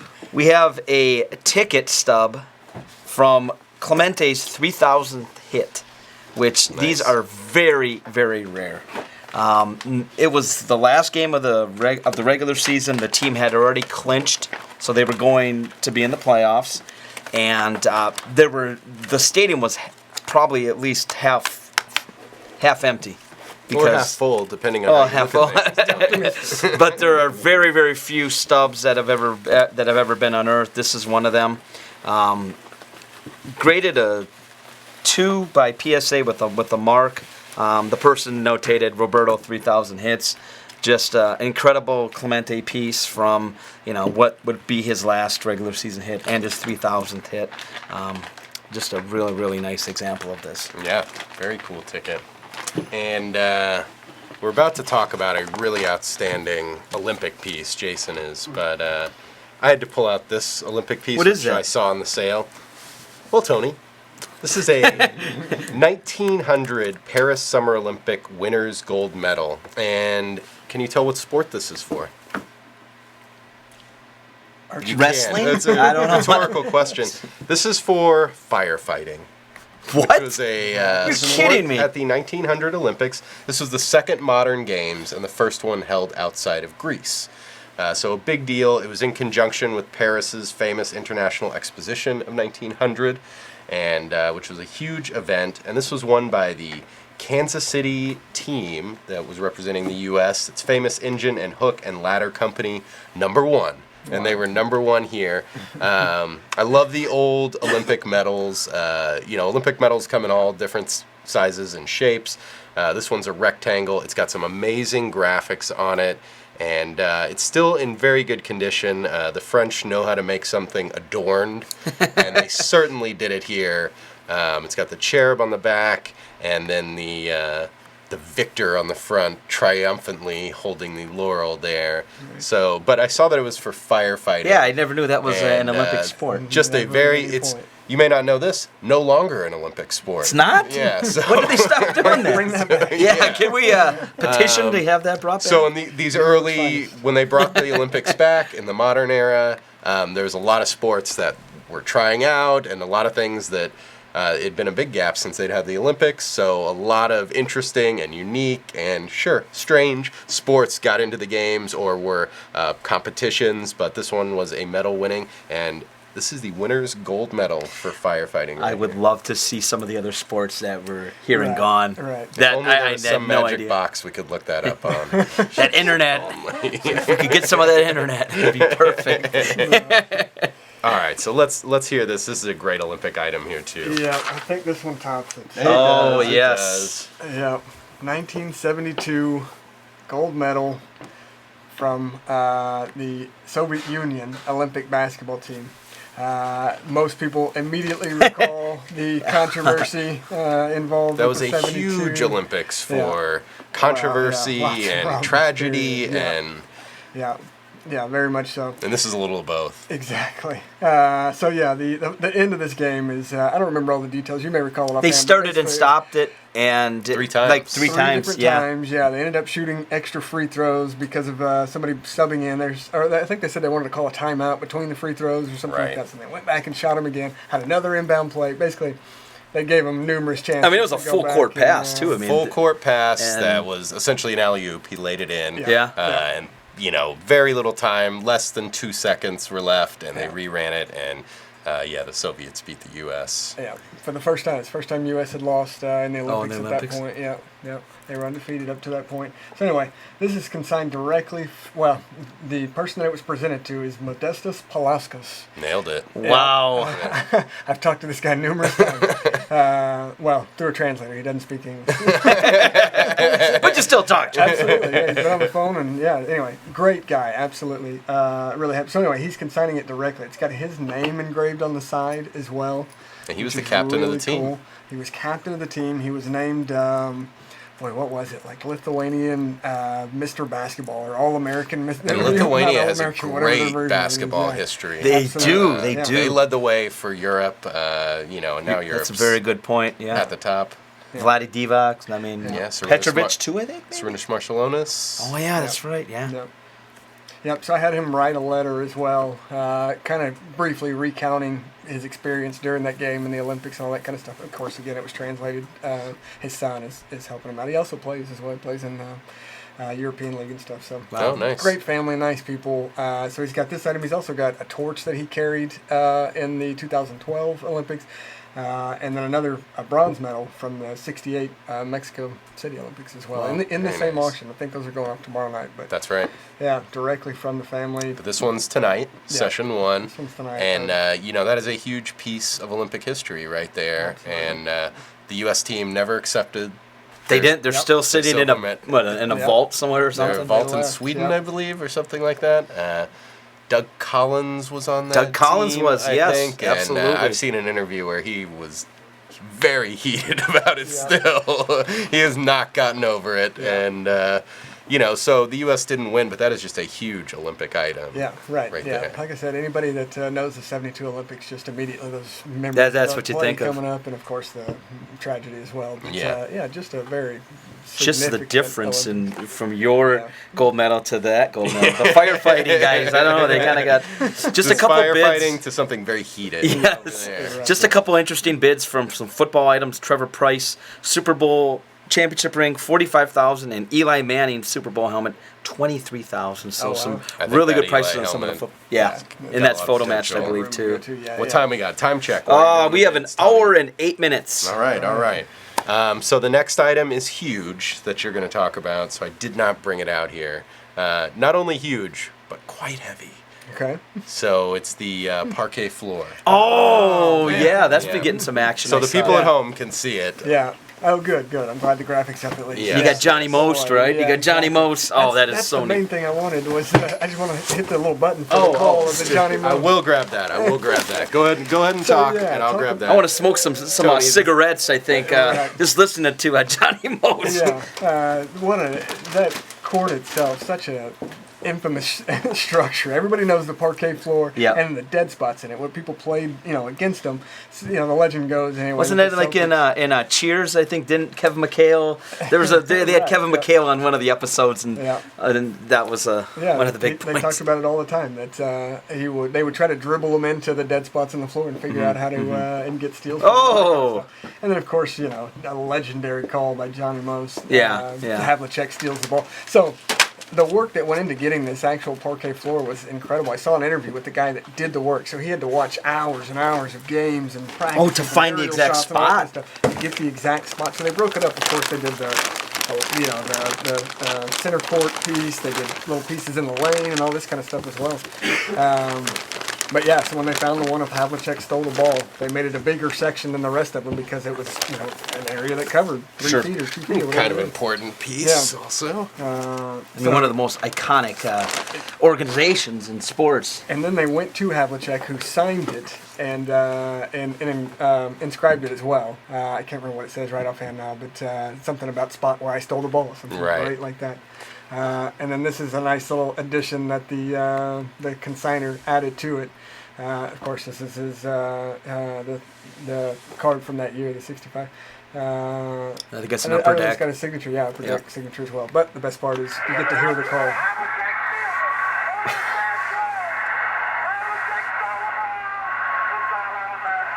Who would have thought It's all over.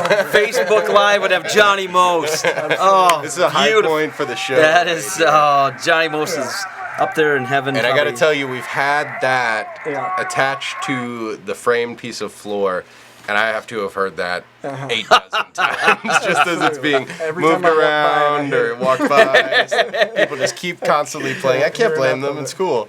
Yep, that's really neat. So But that was a great that's an little addition iconic piece yeah. right there. Yeah. If you're a Celtics fan, how are you going to beat The that? display of it. Yeah. I want it. I want to put it in my office. And There you go. fantastic, yeah. No, it's- And Tony, you got a Celtics-related item right there. Yes.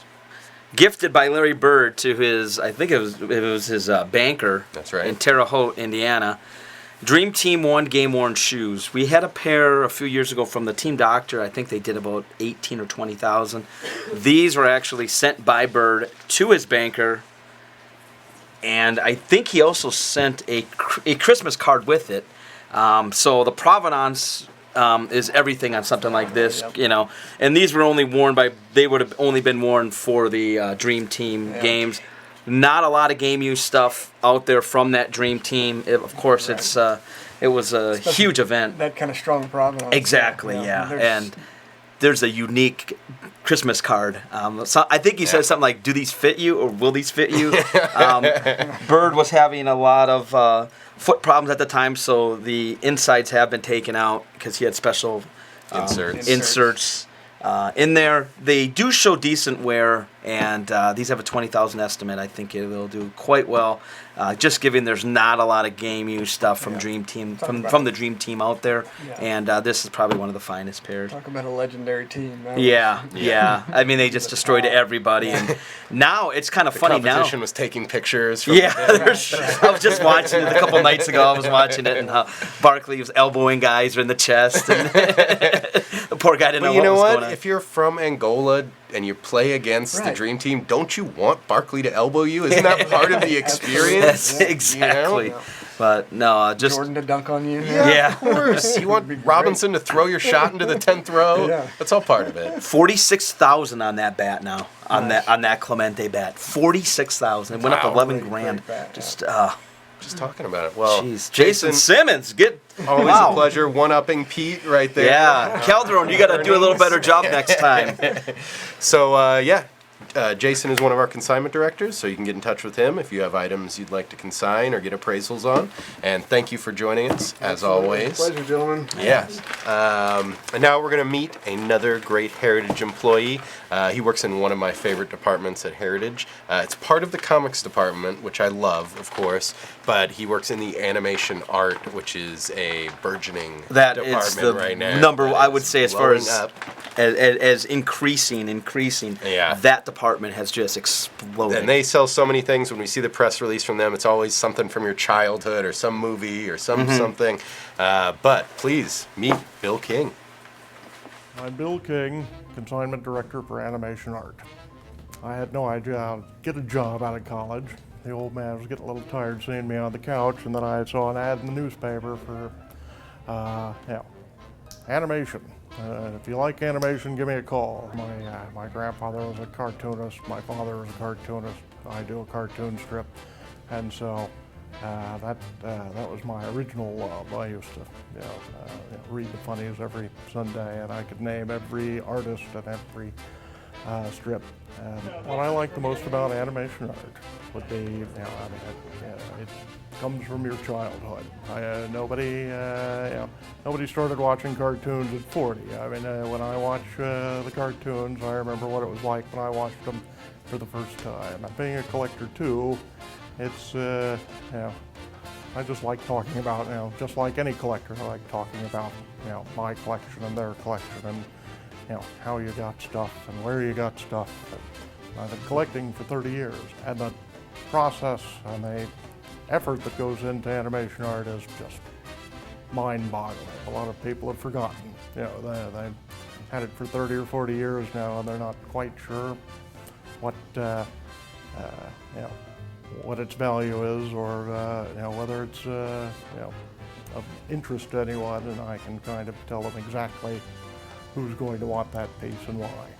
Yeah, it's a great place. I love the folks I work with. I love the area of town I'm in. River North is spectacular, and and I see something new every day. That's pretty great. I found a way to watch cartoons for a living. So. And we're back. Thank you for joining us. Tonight is our Platinum auction closing. Tony, time check. Oh, I'm just watching the bids come in, and I just cannot get enough of this. He's watching the birds, ladies and gentlemen. 1 hour right on the head. Right on the head. See how we timed it? Now, a lot of people think that we do this show just improv off the top of the head, but we have nothing written down. Tightly scripted. We've been rehearsing for weeks, and I gotta say, it's going great so far. He wouldn't tell me mistakes. you wouldn't tell me what we're gonna do at all. Oh. Yeah, I know. You and, keep know, it so close to the. I like to surprise people. So we've got 1 hour till extended bidding begins. If you want to get your bids in, you need to get them in before extended bidding at 10 p.m. Central Time. Then a 30-minute countdown clock will start for each lot. And every time a bid comes in for that lot, the clock will begin. And now, ladies and gentlemen. Oh boy, this is a big one here. We've got a very special treat. We've had some big names so far, but this is a hobby luminary. He is our VP here, Wow. our card expert, the former head grader at SGC. A lot of people don't know that. Keep going. He owns a $300 Armani shirt. Is he wearing it now? No. He's one of the greatest minds in the hobby. He does cards. He does memorabilia. I was just going to mention that. He won the PSA grading contest at the National this year. Defended his title. Derek, have you ever lost that competition? Never lost. How many years that have you been in it? competition. There's only been two. Okay. But he won them both. 2 for 2. It's like Jordan almost. a little Ladies bit and here. gentlemen, Mr. Derek Grady. Wow. Yes. Derek's out there working the phones, talking to bidders. Checking out Yeezy. What else are you doing? Eating some Payway? Eating some Payway. Should we give Payway a shout out? They're not a sponsor, but we'd love for them to. we get to our you want to get in there. Here we Easy go. win. So, big night. We've got some do we got? amazing cards. We talked cards. We started with cards, then on to memorabilia, and now we've got one of the greatest card minds in the world. What are we going to talk thank you. about? Well, I'm fresh back from the DL after tearing my rotator cuff. Yes, that's right. We're gonna have He'll to be back move next season, We're though, gonna have folks. to move him to the If bullpen. you're going to start working out, you don't wait till you're 48 years old to do it. That would be my Well, advice. just take it slow. Take it slow. Yeah, I tried that, and I tore my rotator cuff. So with a trainer, nonetheless. Well, it's probably their Yeah, fault. with a trainer. Yeah, female trainer too. Is there a lawsuit pending? No, Anything I'm like cool with that. I'm not suing anybody. Just want my arm back. What's now, how long is it? What's the? Ugh, it's Like it's 8 months, 10 horrible. months? I'm not going to be on the mound for a while. So that's, okay. Sorry to all the fans out there. But speaking of being on the mound, Wow. what do you All got right, there? so I was fortunate enough. Is this on the screen? So the famous Bar Ruth. Yes. Which is now currently at 410,000, I believe. That's correct. So this is freshly graded. I got a call from a family in St. Louis that had this complete set. I pulled the Ruth out myself, sent it into PSA, got it graded. It came back a 6, which is accurate. If anything, maybe it has a plus in it still. You might want to review it if you win it. It has a shot. Who's going to review it better than you? That's what I want to know. Who would review it better than me? Well, I don't determine the PSA grade, so the PSA graders. Whoever can change the grade. But this card's an excellent investment. Has a rare back, the famous Bar brand on the back, which is better than a Sporting News back or a blank back. So even a blank back in a 7, a lot of people would prefer to have the famous Bar in a 6, a lower grade and it's centered, well centered, fresh to the It's a hobby. beautiful example. How shocked were you when you saw this? I mean, you see collections. I couldn't wait for my flight to get there, and I couldn't wait to review it and send it in. Couldn't wait. Very excited. 'Cause- One of my favorite consignments I've ever taken in, Oh, nice. And it's doing very well. and it's doing very well, performing excellent. And the rest of the set will come up graded completely by PSA, and that will be on our fall card auction in November. Oh, wow. The complete set? Minus the roof. Minus the Ruth. So, if you're going to buy that complete set, guess what? Here's your You got to chance. get the Ruth right Get the away. Ruth first, now. and You gotta then get we're it putting the tonight. set. You got less than an hour to pick up that 54 minutes. So, Wait, 56 minutes. Sorry. I'm going to talk about another rarity here. Okay. This Let's is do the 1948 Leaf Rocky Graziano right here. And one of the rarest cards in the hobby. Why is it so rare? There's a lot of theories out there, just like the T206 Wagner and Plank. I'm guessing money, if I had to assume. he wasn't- probably wanted to be compensated. For me, that's what it always comes down to. We held out on this show, Tony and I, a little peek behind the curtain, until we got what we needed out of Heritage. Yeah.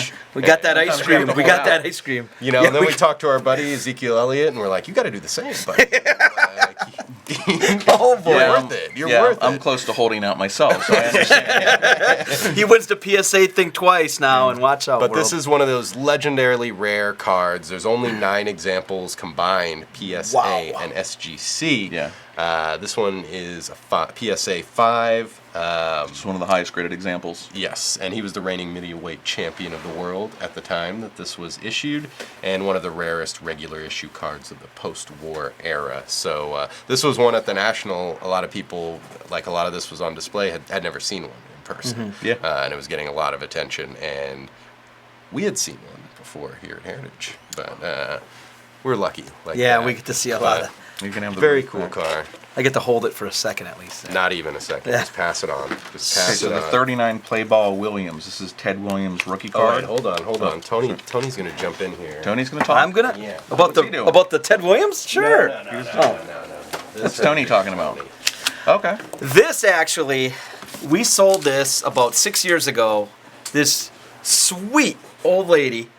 I'm doing an appraisal fair in Tony, San have you ever Diego. described an old lady as not sweet? Yeah. No. It's Or anybody bitter. is not. Yeah, This I mean, this cute old lady comes in at an appraisal fair in San Diego, and I think it was her father who this was signed to. Babe Ruth, Christy Walsh, and Lou Gehrig. And there is a little bit of condition issue on the top, but the autographs are absolutely beautiful. Yeah. And this is actually being sold again, and I know it's just gotten some action. I think it's like at 22,000 if I'm not mistaken. But great photo from their barnstorming, 1927. Basically, they won the World Series, and they were barnstorming 10 days after that. Famously. Yeah, and they went. They did go out west for a time, and just a great oversized photo. You don't see a ton of oversized photos, of course. You don't see very many signed by all 3 of them. Yeah, and a cool photo. It is. It's a beautiful, beautiful photo. Very crystal clear as well. So just a neat item, and to see it in here again, You were happy to see I that. was happy to see that. How Yes. young Gehrig looks in that Yeah. one, too. Yeah. Just an Just a iconic. kid. Just a kid. All right, Derek, now you can okay, now we're on to the 39 play ball Spotlight's Williams. back on you, bud. All right, the Splendid Splinter Ted Williams rookie card, graded a mint 9 by PSA. This is a particularly well-centered example. Sharp corners. Still a great investment. I mean, these were going for around $240,000 at the peak of the market. Now we're looking. This is at, I believe, right now around $130,000 plus the buyer's premium. So it's on the upward climb again, so you still have room in this, and it's an excellent example of a 9. And One of the I- nicer 9s. I posted that on our social media the other day, and it went bananas. Is the only way people love that card. Yeah, And, it's a great card. I mean, in that grade, it's just Rookie ridiculous. card of Mint one of the 9. greatest hitters that ever lived. Yeah, and it's a simple one, but it's a cool image of him. Yeah. And while we're talking about Ted Williams, Wow. I'd be remiss if I didn't pull this one out. You can You've got see one of the these, don't you? National, not yet. Not yet? No. Got to wait 5 years, remember. But the Baseball Hall of Wow. Fame box right here to lead it off. And this is one of these things that This came directly Really? from his family, correct? directly from his family. This is one of these things where it's very cool to work at Heritage. This is the 1966 Ted Williams Baseball Hall of Fame bronze plaque. The induction plaque. This is his personal model. So when he got inducted, this is what they gave him. It's exactly the same as the one that hangs in Cooperstown, just smaller. The player models are smaller, but it derives from the Williams family directly with a letter of provenance from Ted's daughter, Claudia. So obviously a one-of-a-kind item, and it's If just you're a amazing Williams to see fan, something oh, like this. It's amazing. Yeah, you can't top this. I don't know how many are in public hands. I mean, I know Very one is in my hands right now. That's at correct. this Wow. very moment. I'm definitely not worthy to be holding it, but since I have this position at Heritage, I do get to come in contact with things like this. And just an incredible item right there.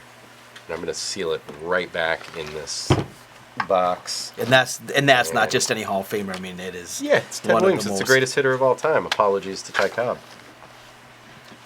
Okay, so we're doing Bronco Nagurski We're here. doing Bronco Nagurski. Bronco Nagurski, the king of football cards. You could argue, some people would argue the 65 Namath and a 9 would be the king of football cards, but truly this is. There's 1 9. This is the second highest graded. It's an 8.5. It's Bronco Nagurski's rookie. He was one of the early stars of the NFL. This card is, very well centered for an 8. Gets the 0.5 bump, probably for the corner. A little bit off center for a 9, but that's why it's an 8.5. Great investment potential. Early examples, the Chickle in 8.5 and 9s are great investments. This is I would consider it the king of football cards. I mean, he helped make the pro game what it. He helped before it was Literally, it was all college. figuratively a giant Yeah. in football. Yes. And a professional wrestler. I was just gonna. Oh, yeah, of course you were. Just gonna. No, I swear to God, I was thinking it. I was been on a photo, and there was no shirt on, and the guy was a beast. He was. I'm very impressed. Oh, you're shocked that I knew that? I know a little bit about wrestling. I'm not like you, where I want to try on everybody's tights. Yeah, if anybody out there, Come on. we'll leave that right there. If anybody has any wrestling questions for Tony, he would be more than happy. Absolutely. Oh, please. I So can. we're I going to can- try and stump him on a We're wrestling. going to talk wrestling later. We have those Kerry Von Erich boots. Baron coming Von in. Geezy doesn't. Baron Von Geezy. Oh man, he's making me blush. Gale Sayers, game used, Bears jersey graded Mears 10. What was his nickname, Tony?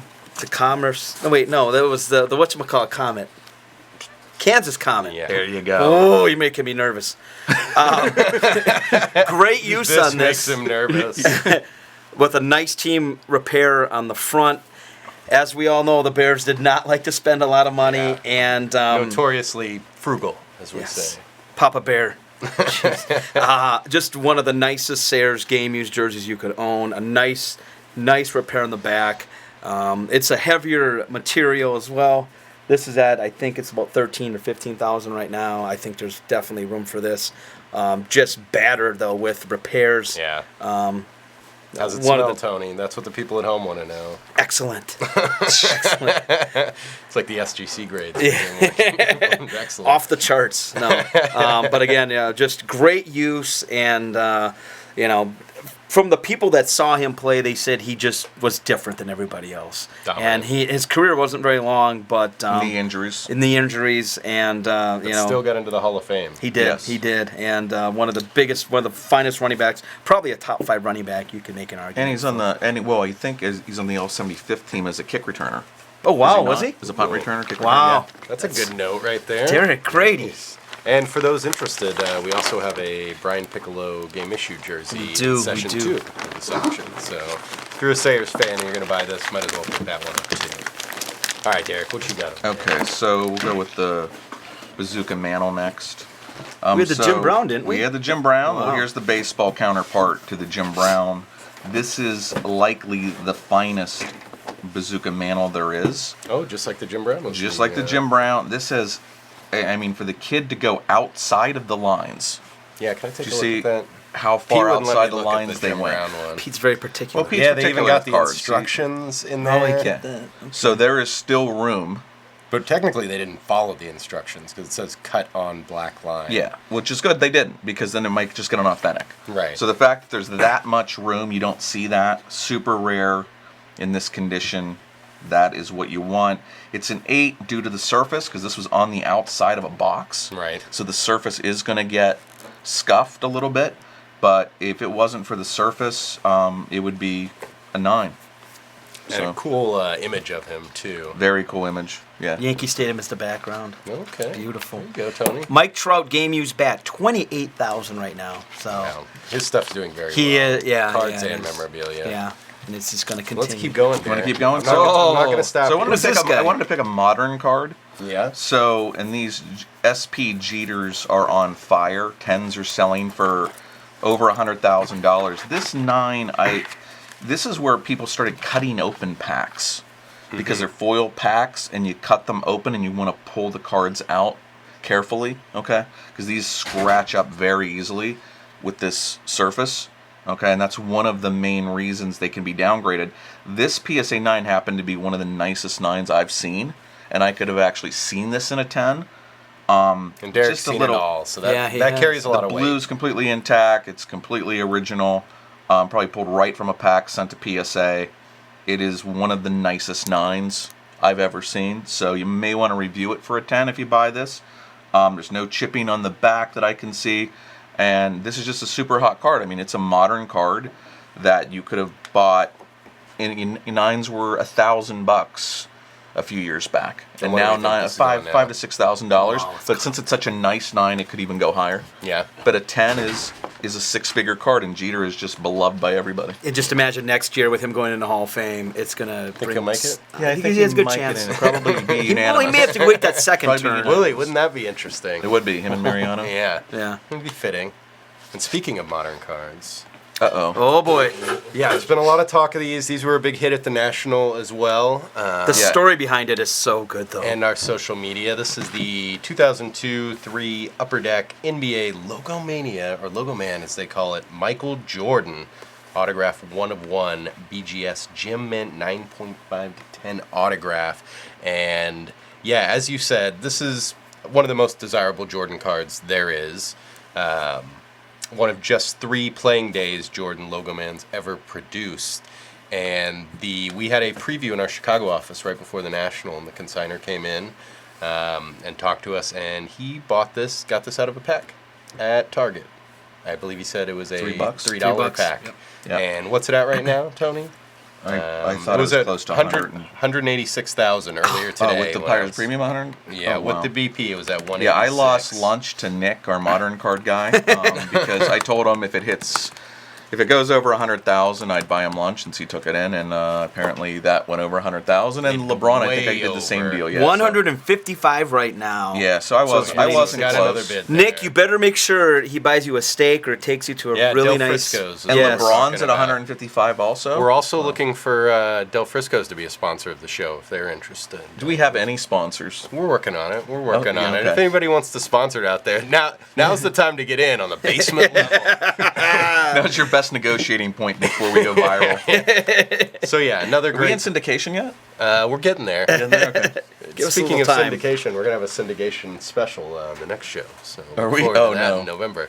Another great modern card here. This is the 03-04 Upper Deck Exquisite Collection LeBron James Rookie Patch Autograph. So these were inserted into $500 boxes. Were you buying $500 I boxes? wasn't. Tony? I wasn't No, either. no. 03? You no. No, I wasn't either. No, because they were. Yeah, I take a look was- at that, Derek. Yeah, this Tell the was. people what you I think. believe I lost lunch on this one also. Oh, I Nick, took that's 2. I took the All right. under 100,000, and it's at 155,000, and once again, Nick knows Wow. modern card. Okay, he's allowed to know one thing better than me in life. So he Derek knows just said modern- that. If you could, modern cards Wow. and Texas A&M history and Emory University history, I guess he knows. See, we cover the bases at And vintage Heritage. shirts as well. If you have modern cards, which we're seeing great prices for, contact We're Nick setting Sapero. records. He's not in town right now. He's at the White Plains show, where I usually go to the East Coast National, but I had to come out here for the auction. Nick is filling in. Yeah, so you can go see him tomorrow. Tomorrow they are there till 4 o'clock. They'll probably probably cut out a little They'll bit cut out a early. little bit early. Nick's actually back in Lee- Dallas Lee tomorrow. can't wait to get there, and then Sunday it's Right. like gotta go. But So 99 of those were randomly inserted into Yeah. those boxes. And super rare card. It's got the cool patch. tricolor patch. Yeah. And Somebody asked me today, are there vintage card collectors that buy these high-end modern cards? And the answer is yes. Yeah. There are people that will buy Really? a 39 play ball Ted Williams in a 9. I mean, and also, these are the new classics. Yes. And in 20 years, these are going to be vintage. So, That's a good point. It's hard to time imagine moves that. on. Just look at will my I hair. be here You in can 20 know. years? I don't know. You'll be here. You think I'll be buddy. here? You'll Okay. be here. That beard is I'm going to talking be about on really the good. planet. Okay. Here we go. Thank you, Derek. Always a pleasure. Pleasure. It's great when you come into town. We love having you here Hey, and having thanks. you on the show. We should get him in here more often. I think. Derek's, Should we? Derek's just as much fun as you think he is. He's like this all the time. And and he's always buying people lunch because Apparently, I'm just losing bets Nick is all over the place. Nick is He's not gold, losing man. bets. he's not great at gambling, but Yeah. a wizard with cards and pretty darn good with memorabilia as well. Hey, thanks, bud. So, all right. Derek Grady, ladies and gentlemen. When the VPs leave, we all got to clap. Now, That's now all next about year he's going to be the contract. 3-time PSA champion, right? Yeah, if Is- they have is he it. gonna- What do they have it, like every 12 years, Derek? Is that about right? wait for me to retire. So, time check. What do we got? We have 40 minutes right on the head. And I'm going to tell people we've got one of our most fun people coming up next, Chris Narrett. But first, let's learn about somebody that's one of Narrett's co-workers in the Chicago office, Alexandra Kern. I've always had an interest in art and art history. I ended up majoring in art history in college and wanted to sort of join the auction world as a way to enter the art business world instead of really joining in a museum or working from a philanthropic aspect. The art business world is really exciting and moves and it's very quick paced, so I always thought that that would be an ideal direction for me. Urban art, it's just brand new. We've had an urban art auction here yesterday that had a bunch of different records broken. It's something that, you know, it's really taking a hold of the whole art world. It's a growing department, it's a growing category, and it's something that is blowing away records. As a trust and estate specialist, I really help with the client's collection management. So it can start from one item or an entire estate, but to be able to help a client manage their collection, it's nice to be able to see someone's full collection story, their full interests, and develop the plan, how we can sell and auction someone's full collection story. Chicago office does business here in Chicago, Chicagoland, the surrounding states, and we also can take care of Heritage's national reach. I think I'm most passionate about helping our clients, you know, really taking care of an item and taking care of the item's history. It's an extension of the client and it's an extension of their family, and it's something that's really important to remember when you're dealing with, you know, different items and different people. Each piece has its own story and each piece has its own history, and to be able to really respect that and in turn respect the original owner and the item's legacy, it's a way to further someone's history.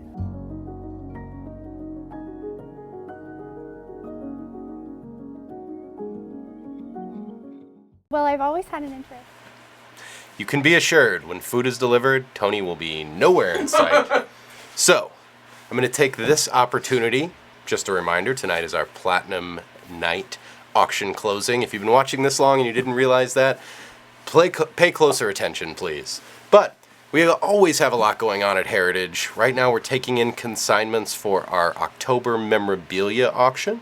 So, if you have material that you'd like to see presented like this and have Tony talk about, and then after that, our November card auction, and we have another auction live right now, which is our vintage photography auction. There is some amazing photography in there, and it closes the 23rd. So this coming Friday, same situation with the auction closing, and that one is sponsored by Rob Rosen, who's going to be our musical guest later. Yeah, he's going to do a song, a little tap dance maybe, play an instrument. A lot of people didn't know how talented Rob is, but yeah, he has some talent. He's going to show it off later. So, Tony, how we doing over there? How's that General Sal? So as we welcome Tony back in, and also we're gonna welcome in his childhood chum and CD cataloger, football expert, basketball expert, dance expert off camera. He can do it all. Ladies and sing. gentlemen, He can sing karaoke. Mr. Chris Narrett. Welcome, Chris. What's going on there? What's up, boys? Thank you for joining us. Thank you for Always a having me. pleasure. Thank Thank you you for for having dressing up. That's always. Although you guys are looking good. Polo shirt, man. So Tony said we weren't giving him enough time to talk, so we're gonna let Tony jump on it first right away. I thought Narrett was gonna. No. Nope, it's you. Don't worry, Narrett's gonna get his time. All right.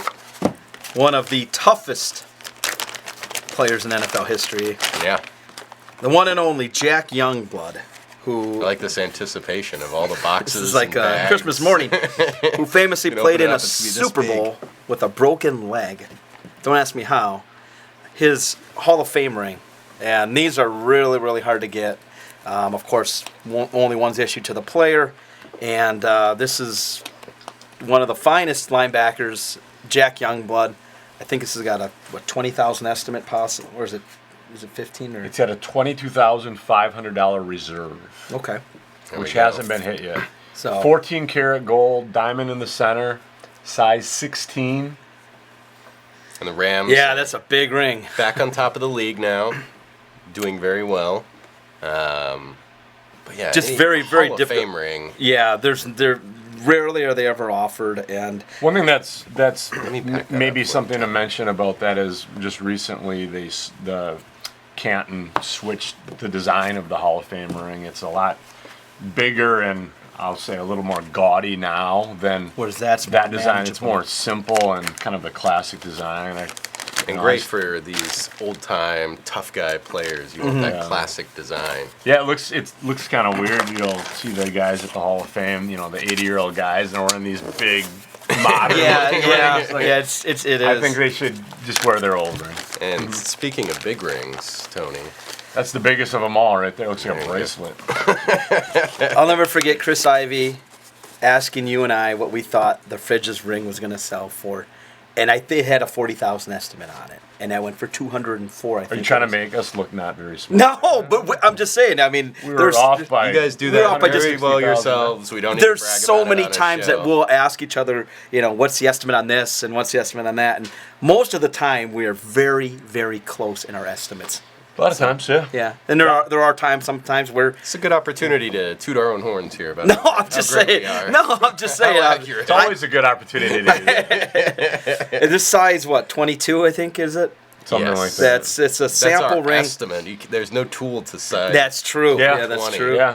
Yeah, the ring sizes don't even go that big. No. So this is the salesman sample. It's a salesman sample created by Probably Justin. won't sell for $200,000. You- Maybe a little let's wait less. and see. Let's Safe wait to and say that. So this is tomorrow night in session 2, but if you can't afford nearly $250,000 for a This is a championship viable ring, option. But this is a good option, and this is one of those conversation pieces. It is. I think that whoever buys that should buy a pair of game-worn Shaquille O'Neal shoes. Bob Lanier. Size 22 shoes, size 22 ring.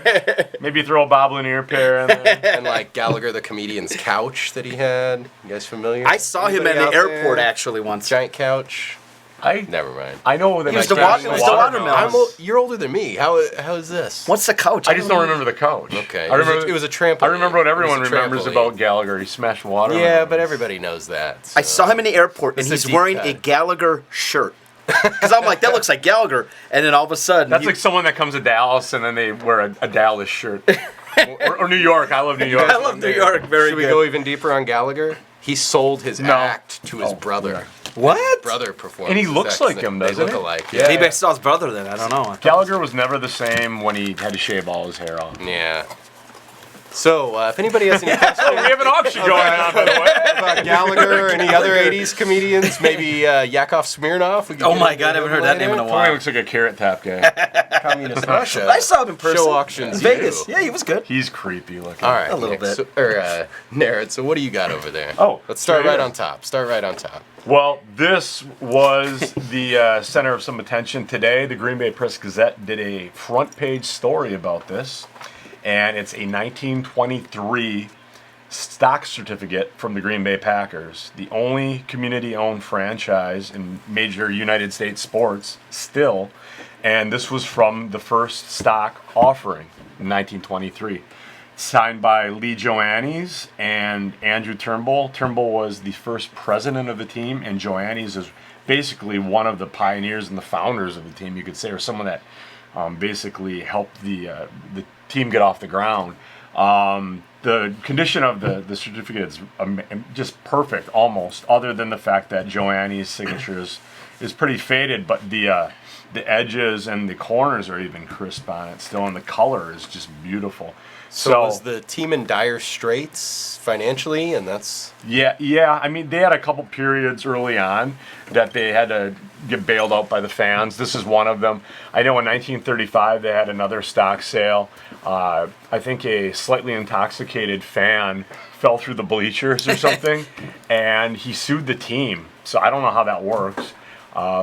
Serving too strong of beer at the games, I don't know. I guess but the news is that at a Packers game, there are fans who are only slightly intoxicated. I know. know. It was even happening back then. But anyway, Love you guys. so they had a 1935 stock offering to bail themselves out of that predicament, and then this was another predicament that they faced, not like that. But at any rate, this is the first 1923 Packers stock certificate to sell in 16 years at auction. Wow. And I know where that one is. It's in a private collection, and that one's Chris not. knows where all the Packers bodies I know where all the Packers stuff is. So But- how many of these have ever sold then? Is this one of the only ones to ever reach the auction block? There is only record of one other one selling, the one 16 years ago. Really? This one was sold privately a couple times. This is the first time this one is in a public auction. It's at $26,000 right now. Our pre-auction estimate was $20,000 plus. I really expect the bidding to kind of take off in the last hour, probably, or last half hour. Yeah, time check, 29 minutes. All right. Yeah, I mean, I can't stress enough how important this piece is. There's people from all over the world that buy a Packers stock certificate from their recent sales in, I believe, 2011, and then there might have been one after that. Or one before that, 1997, I think. They did, yep. They did. So a lot of people have the modern stock certificates. This is the beginning of it all. It's the first one, and it's so rare. It's got the eye appeal, the rarity, the significance. It's got it all. So. It's pristine. And he looks other than brand the one signature that's faded, always got to be something, a little bit something wrong with it. But, I mean, Don't beat yourself up. I have seen, I think, 2 others of these, and the Joanni's always fade. So whatever ink he used just didn't hold up, and Turnbull's looks like he signed it yesterday. Yeah, and his signature is very nice. He did not sign it yesterday, though. All right, keep going. A little humor Keep going there. All right. Let's do sweetness. This is, believe it or not, I'm the biggest Packer fan, historian, guru, whatever you want to say. My favorite item in the auction is a Chicago Bears game worn. Ooh. Can we get the breaking news sounder for that? Dun, dun. Was it a reggaeton song? And it's not even close. It's not even close. This is by far the coolest piece. It is Walter Payton's game-worn jersey. I had to turn it inside out to take photos for a client yesterday. That's why it's still inside out. It's a Payton jersey from the 1983 season, and Bears fans probably remember that that's the year that Bears founder and famous coach George Halas passed away. So here's the story with this jersey. I mean, it's got everything also. It's got a bunch of team repairs on it, tons of wear, hit marks all over the place. But the really cool thing about this is right after Halas died, the first game that they played after he died, they put this really large vinyl GHS memorial patch. It would have been right here. They must have been having the more high quality Halas patches made at that time, and that's why you see the embroidered one here. So while they couldn't get the embroidered one right away, they put the screen on one right here, and you can literally see they stitched a swatch, a jersey swatch over the glue remnants, and if you turn it inside out, you can literally see the shape of the glue and how it yellowed under it. So I mean, they didn't do a great job. Let's say that this kind of slapping. You know what? On TV, you would never see that. Sure. So, But when you can see it this close. and I agree. But for a jersey collector, this is the freaking coolest jersey I've ever seen in my life. We had this on display at the Chicago office during our VIP reception a couple weeks ago, and we had all the items, the unbelievable items. We had the Garrett jersey on display. We had Obama's jersey on display. All the Jordan stuff. All the Jordan stuff. This one, and you were there, this one stood out because it's the white mesh, and then that bright orange patch just jumps out at you. And then if you get up closer, you see all the wear on it. This is unbelievable. And they've worn that since. They still do. They still have it on. They have it on the Halas patch. They have it on the sleeve. Right. Yep. So when you saw this the first time, were you skeptical? Thinking I talked to one of our game-worn jersey consultants, and I sent them a picture of the consignor sent me a picture of it, and I sent it to the consultant, and he said, "No, that's not real." because I have like a Gary Fensick or something in my collection, and it was a screened on patch. So he had the one that still had the screened on one. So I told the client that we would pass on it. True story. No way. And then I was going through my notes, literally months later, and I remember that he also had a pair of Peyton cleats, which we sold in the last auction for really good money, almost $10,000. And the guy was friends with Peyton. That's how he was, like his neighbor or something. So I was thinking, I'm like, how would he get this? Like, what is this jersey if it's not a game-worn jersey? But and I still don't think it was. But I was trying to get some consignments in for our next for this auction, and I remembered it was signed in nice vintage ink by Peyton.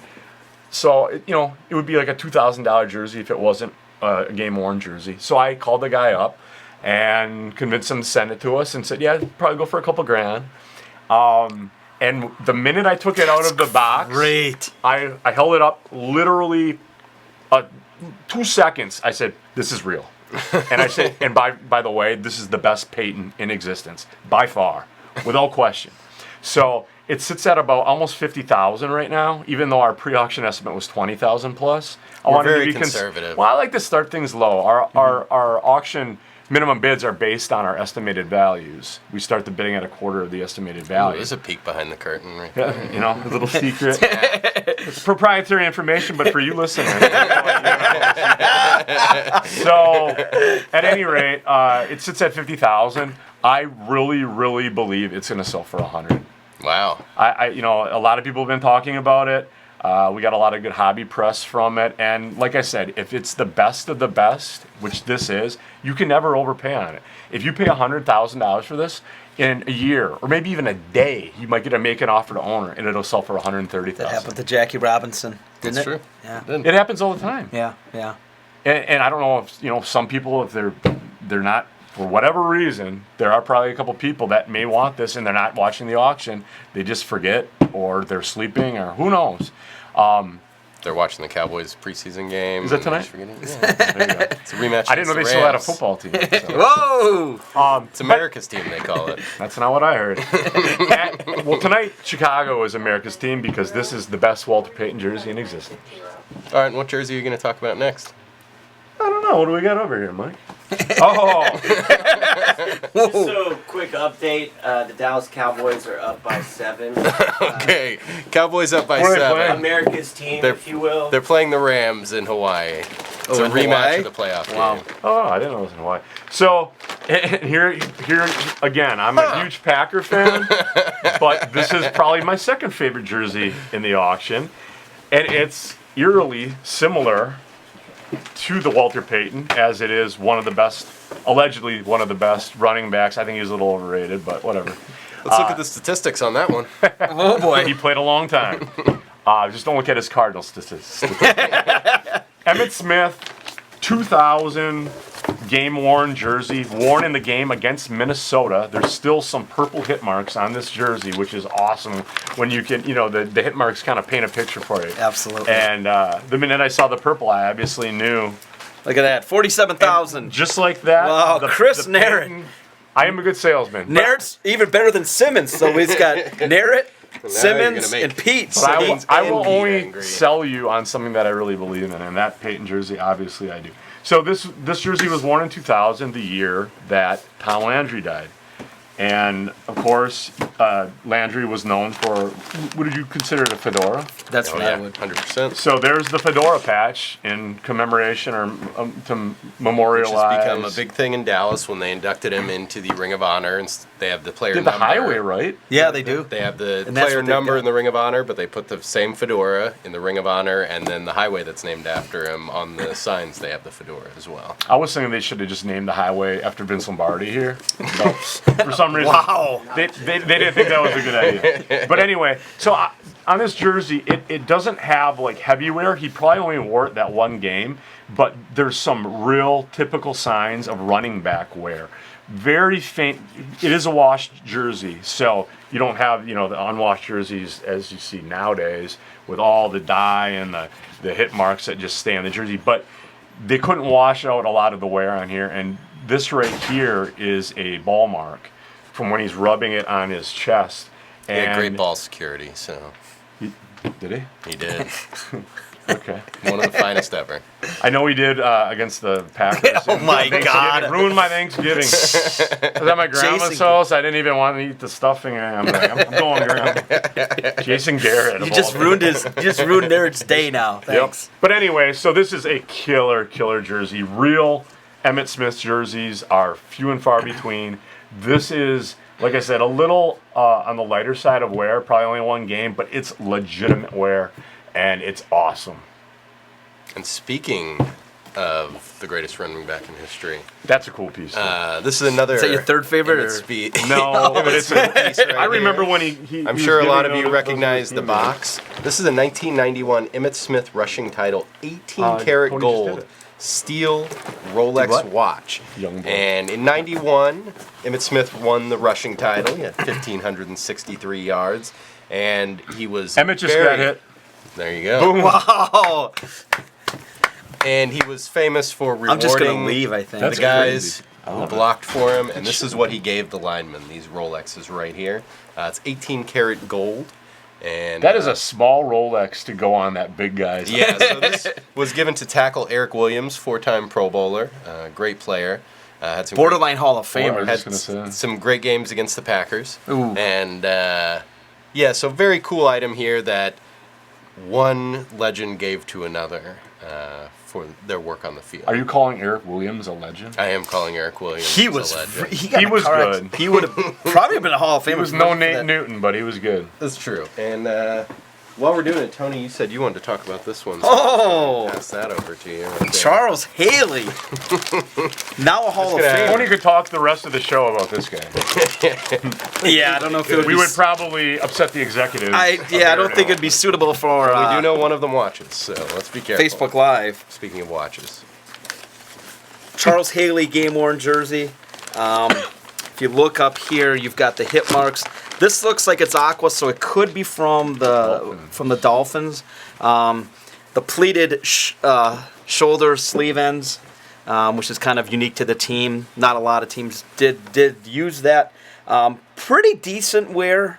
Yeah, it's not excessive wear. It's not though. excessive, It's but not. there's. The Herschel Walker came from the same consignment. Oh, wow, and that story- one's hammered with a huge repair in the back. That's a really good. And that was at like Last jersey 3,500. he ever wore, right? Correct? For the correct. Cowboys? Yep. But And it was like season-long wear too on the Herschel. But a nice Charles Haley. I think it's at like 1,700 right now. Didn't he? I think he won the most Super Bowl rings, didn't he? When he retired, He won Yeah. he had like 5 or 6. So Hall of Famer. Great jersey. All right, I guess I'm going again. Oh, And what a obviously, this is another one of my favorite jerseys. So this is a large jersey worn by the Minister of Defense, the late, Great great name. Reginald White. He wore this in the 1994 game at Soldier Field against the Chicago Bears. And sport fans that were into the NFL in the 90s will obviously remember this game. It was Monday Night Football against the Bears on Halloween night. And it was in a horrible rainstorm.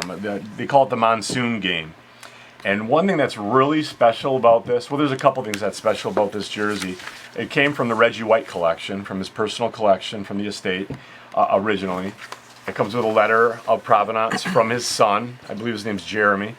And this is a single game style. The Packers only wore the white mesh throwbacks one game in 1994. They wore the blue throwbacks 3 games. Once against the Buccaneers, the Patriots, and... Is it the Eagles? The Eagles. You're very good. So they wore the blue Love how you ones guys 3 finish times. each other's sentences. It's so adorable. They bail me out. So this jersey doesn't have any repairs or anything because they only wore it one game. But what I love about this jersey is the cuffs are dirty and soiled from that rain, that the dirt and whatnot soaked in there. And the jersey's washed, but you can still see where that dirt and grime is. Kind of And like the shirt you got I on know right it now. sounds It's fitting. It's yellow too. Yeah, I mean, this jersey is pretty awesome, and of course, the 75th anniversary patch is so colorful; it just pops out at you in contrast to the white mesh. So, great jersey. And did the Reggie White just get hit? No, Charles Haley. Charles Haley. 2100. Man, I think this live feed is a really good idea. We should just do this for like 30 days in a row. One thing is we have so many great items. It's hard Sure. for people to go through everything in the Yeah, auction. they may see so- something when we're talking about it that just pops out. at them. Clemente, 52,500. There we go. Wow. Well, Chris, thank you very much for joining us. Always great when Thank you're you. in town. Chris works in our Chicago office, so if you're in the Chicago area, you can come in and talk to him for your appraisals. I'll buy you a Portillo's Italian beef. Definitely will. He did that for me when I was up there, so he's a man of his word. I went there And, with you. too. It's the best, man. That's it's good. The best. These two guys, aren't they cute? It's like 2 blocks from our office, and it's like on the other side. Well, my apartment's like also 2 blocks from Portillo's. So You you go may to be once a giving out week? too much personal information. I live on the 25th floor, so nobody can see me from up He there. had to get that out. You know what I was thinking about doing? Real quick.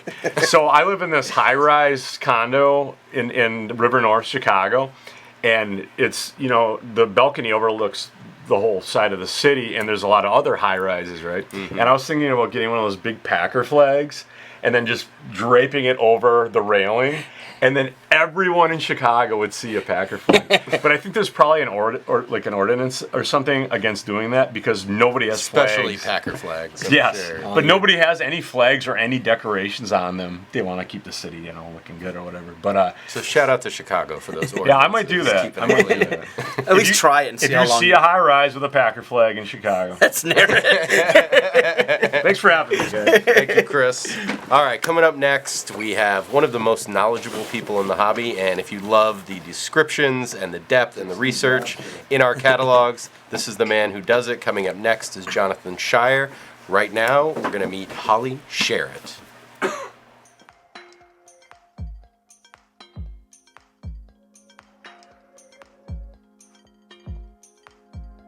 My name is Holly Sherritt, and I'm the Director of Modern and Contemporary Art in San Francisco. I grew up in Southern California, so I'm a California native, and I went to school at UCLA, UC Irvine, and then eventually moved to San Francisco in 2000 to work in the auction business. One of the best aspects of my job is finding an iconic work like this. We go fishing for great works of art, and we never know what we're going to find, but the treasure hunt makes this job so fantastic. I've been at Heritage for about 5 years, but I've been in the auction business for close to 20 years. But there's nothing like the fast pace of auction business. We see thousands of paintings, and we're so lucky to be able to touch them and handle them and inspect them, and then of course meet all the fabulous collectors and find out the stories behind the pieces. Sometimes sentimental value exceeds the monetary value of the piece, but we treat every artwork like a family heirloom. The great thing about auction is how many different collecting categories there are. Auctions can be very general or very specific. The hunt is what makes me excited. I come to work every day, we go looking for great art pieces. I never know what I'm going to get, but nothing compares to the fast pace of auctions. Once you're in this world and you're seeing hundreds of paintings every day, you get to touch and feel things, you get to cart paintings around, have them photographed, catalog them. There's nothing like it in any other part of the art market.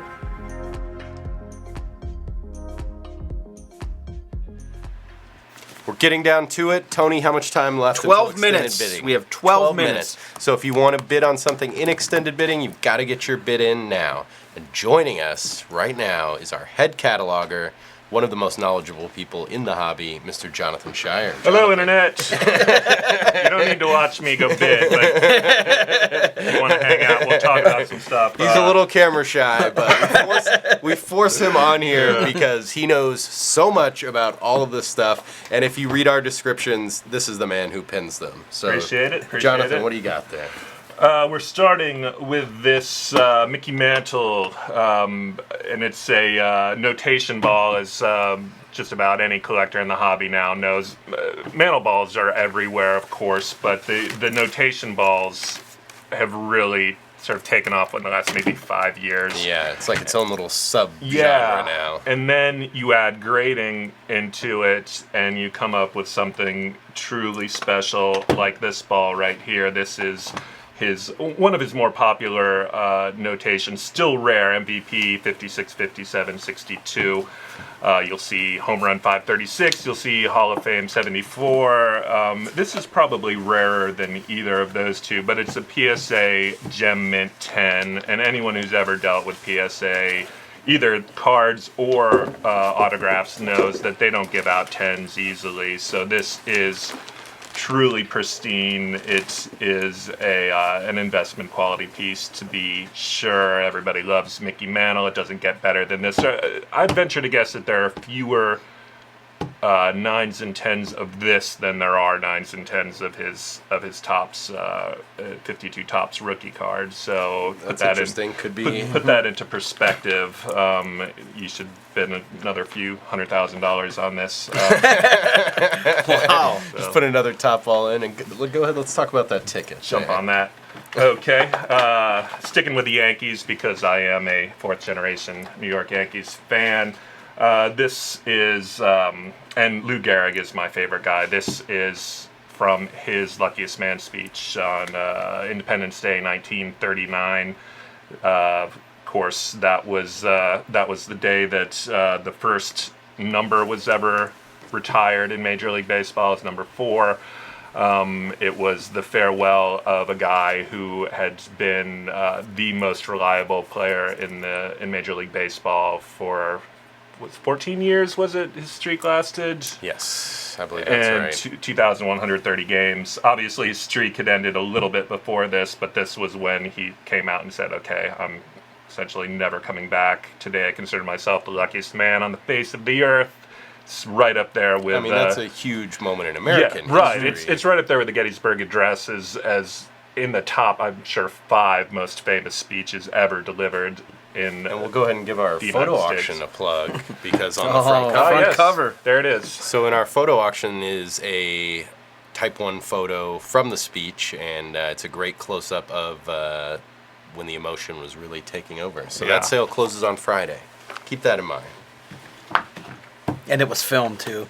It was. I mean, that's, because future generations can see that as well. It's not just something you heard about. You can actually see it. Relive it. Yes.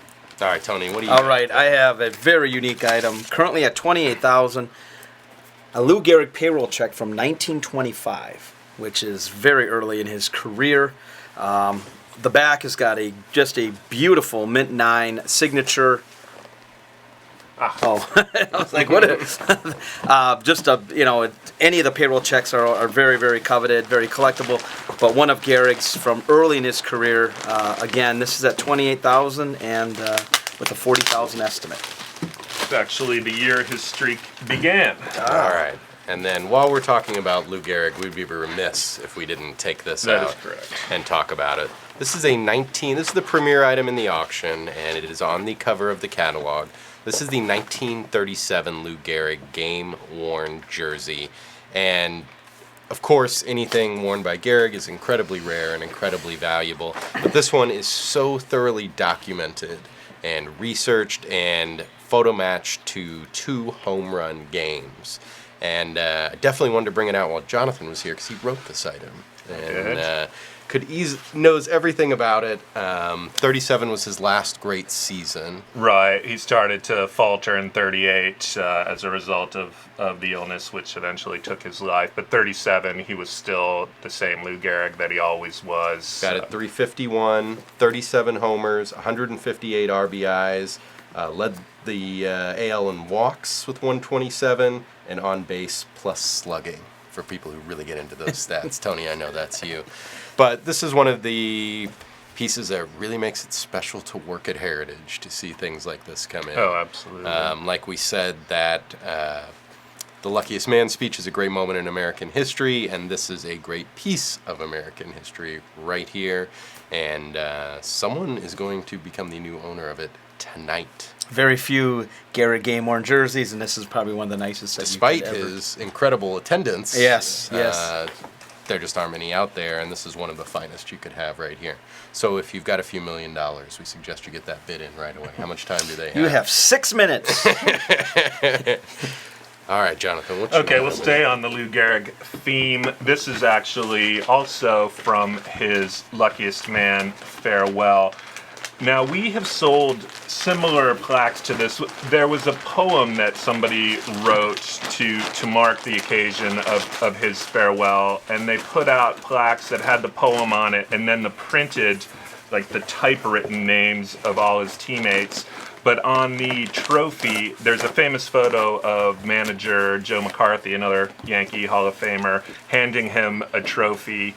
You've probably seen it before if you're at all a Yankees fan, and it had this exact plaque on it. This has autographs rather than printed names, so there are only 2 examples, as far as we know, of this plaque. One of them is on the trophy that was given to Lou Gehrig, which is now on display at the Baseball Hall of Fame, and this is the other one. This came from the Gehrig family originally. It went through his lawyer, I want to say, Right. Was how it eventually made its way to us. It went from the Gehrig family to the Gehrig lawyer and then to us. But again, 2 of these, one of them is on the trophy that the Yankee manager gave to Lou Gehrig. It was basically the Yankees' farewell gift to Lou Gehrig, heartbreaking piece, and this is the other plaque that's identical to the one on the trophy that exists. So really, truly incredible piece. One of the most moving days in baseball history, in American sports history, and this is about as symbolic of that day as any piece could be.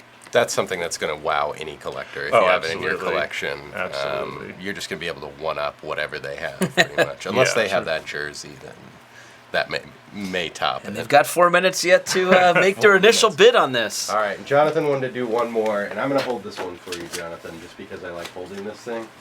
But, Oh, yeah. Oh, wow. Really incredible piece here. Yeah, the crazy thing is, this is only the second one we've ever seen, and the first one was just 6 months ago. But this one, the first one was restored. This one is unrestored, and this one showed up at our Dallas office the day before we had to turn over the catalog, and it had been for the 130 years prior in Ireland, which is where they made that poster. Right. It's the subsidiary of Guinness. Right. The beers on here. Right. So it's Big fan of all of them, personally.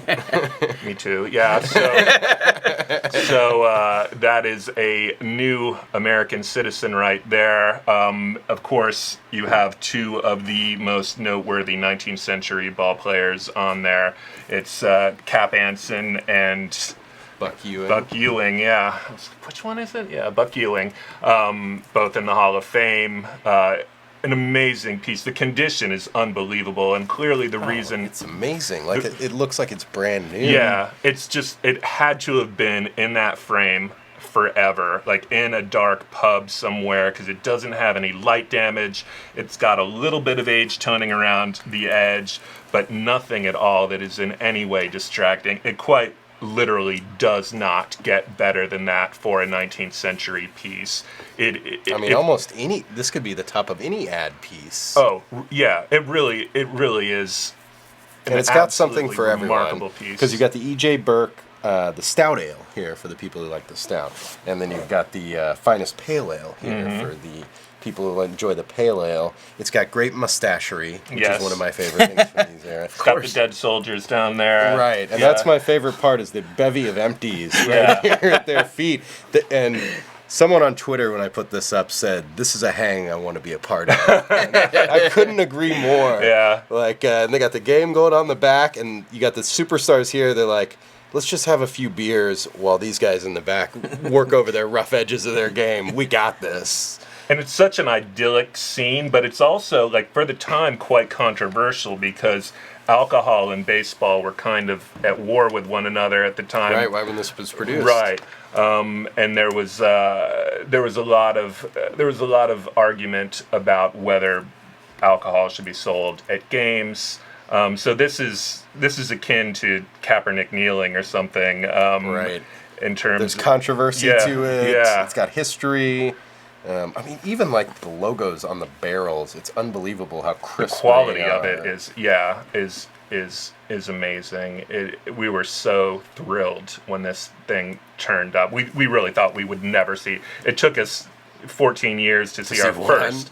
And then the next one yeah, comes in that. Yeah. It's crazy. But very cool piece. If you have a friend that has a really cool like Chesterfield advertising piece, they're always in their man cave. They're always throwing in your face. You should probably get this one because no one is going to be That's able to a mic top drop this right one. there. Yeah, exactly. But outstanding piece right here. We have a question from Darren Hi, Darren. on Facebook. Do we offer installment plans? We do. Yes. We have extended payment plans, and we understand we're all collectors too, that sometimes you want to buy something that may be a little out of your reach at the moment, and we have a great accounting department that can walk you through every step of what is required. You got to pay a little bit down, and then you pay in installments, but we will help make sure you get those items that you need in your collection.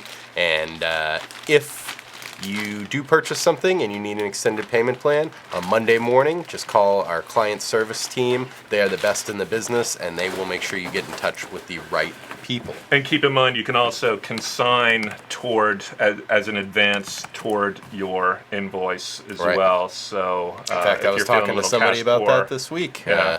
There's an item in the auction they really want, and they're not as liquid as they'd like to Right. be.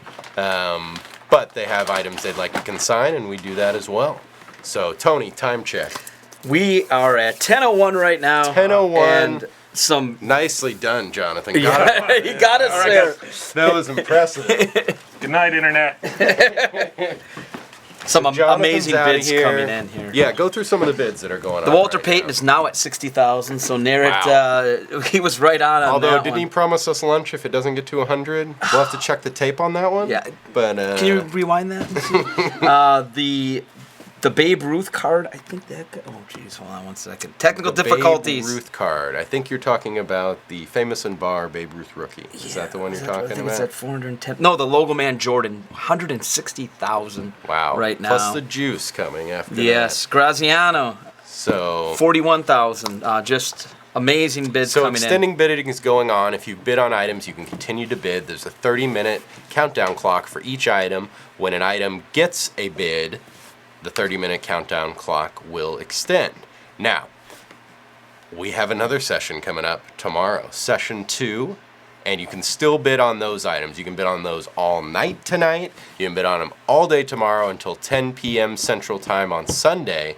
We're going to take a quick break, and then when we get back, Tony and I are going to talk about some of the stuff that's in that session too, and keep track of what's going on. I was thinking you were going to say something. Bidding. I thought you were going to say something about ice cream. I was waiting for that. No, You no. sure? But Tony, did you know that we sell real estate at Heritage? We as do. well? Yes. And we have a very cool property up for auction right now in Cedar Hill. And so take a look.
I would love to live in that house, and I know you would too. You can go to ha.com to bid. We're in the middle, or the very beginning, we'll say, of extended bidding right now. So we hope you're still able to bid on the items you need and you want. It's a lot of fun time. There's a lot of good bids coming in right now. The Stan Musial cap just got hit. And I neglected to mention that we're in our headquarters in Dallas in the sports department. If you could look around, we are in our vault and we are surrounded by millions and millions of dollars of cards and collectibles, and all that is due to our consigners. We want to thank you guys for trusting us. We have a lot of auctions coming up. We've always got new things going on. So if you have memorabilia you'd like to consign, we have our October memorabilia sale. The consignment deadline for that is fast approaching. You need to get those in quickly. You can call Tony or any of our CDs. Don't call Tony right now, because as I say this, I'm watching him literally inhale some Chinese food. So he's busy. He will be back, I promise you, and he's going to be renewed with vigor. We also have our card auction coming up in November. You can consign to that, and we'll have our top experts reviewing your card consignments, people you've seen tonight, VP Derek Grady, Brain Extraordinaire Pete Calderon. We've got Nick Sapero, our modern guy, who's at the White Plains show. If you're there, be sure to stop by and say hello to him. And we have our photo auction, which we talked about a little bit, but that's closing next Friday. There's some amazing material in there. We have sports and non-sports photographs in there. This is a part of the market that's really starting to take off, and there are some outstanding pieces in here that you want to get in on the ground floor. These are things that in a few years are going to be worth double and triple. And of course, we haven't mentioned it yet tonight, but we are lucky enough to be selling the David Hall T206 collection. Everyone knows what the T206 is. David Hall has amassed the most impressive, most expansive, most complete collection of T206 cards. He is the founder of Collectors Universe, which is PSA and PCGS coins, which coins is a big deal to Heritage. Hello out there, numismatists.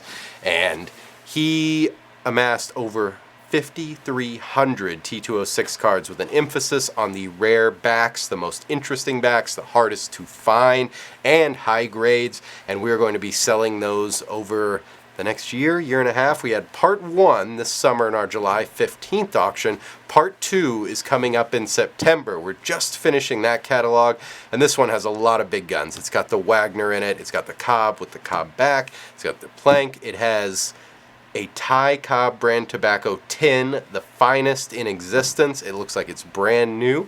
And with his help, we made this collector's guide on how to collect the T206. This man knows everything about it. We got to pick his brain for several days, and it's all at the top of his head, and now it's going to be in your fingertips. This is going to be coming out with the David Hall catalog, and if you want one, just let us know. You can let us know right now. You can send us an email. But back to the subject at hand, Platinum Auction, Session 1, closing tonight. We're in extended bidding. That 1933 Gowdy sheet that Pete talked about earlier with the Babe Ruth, that just got hit. It's at $41,000.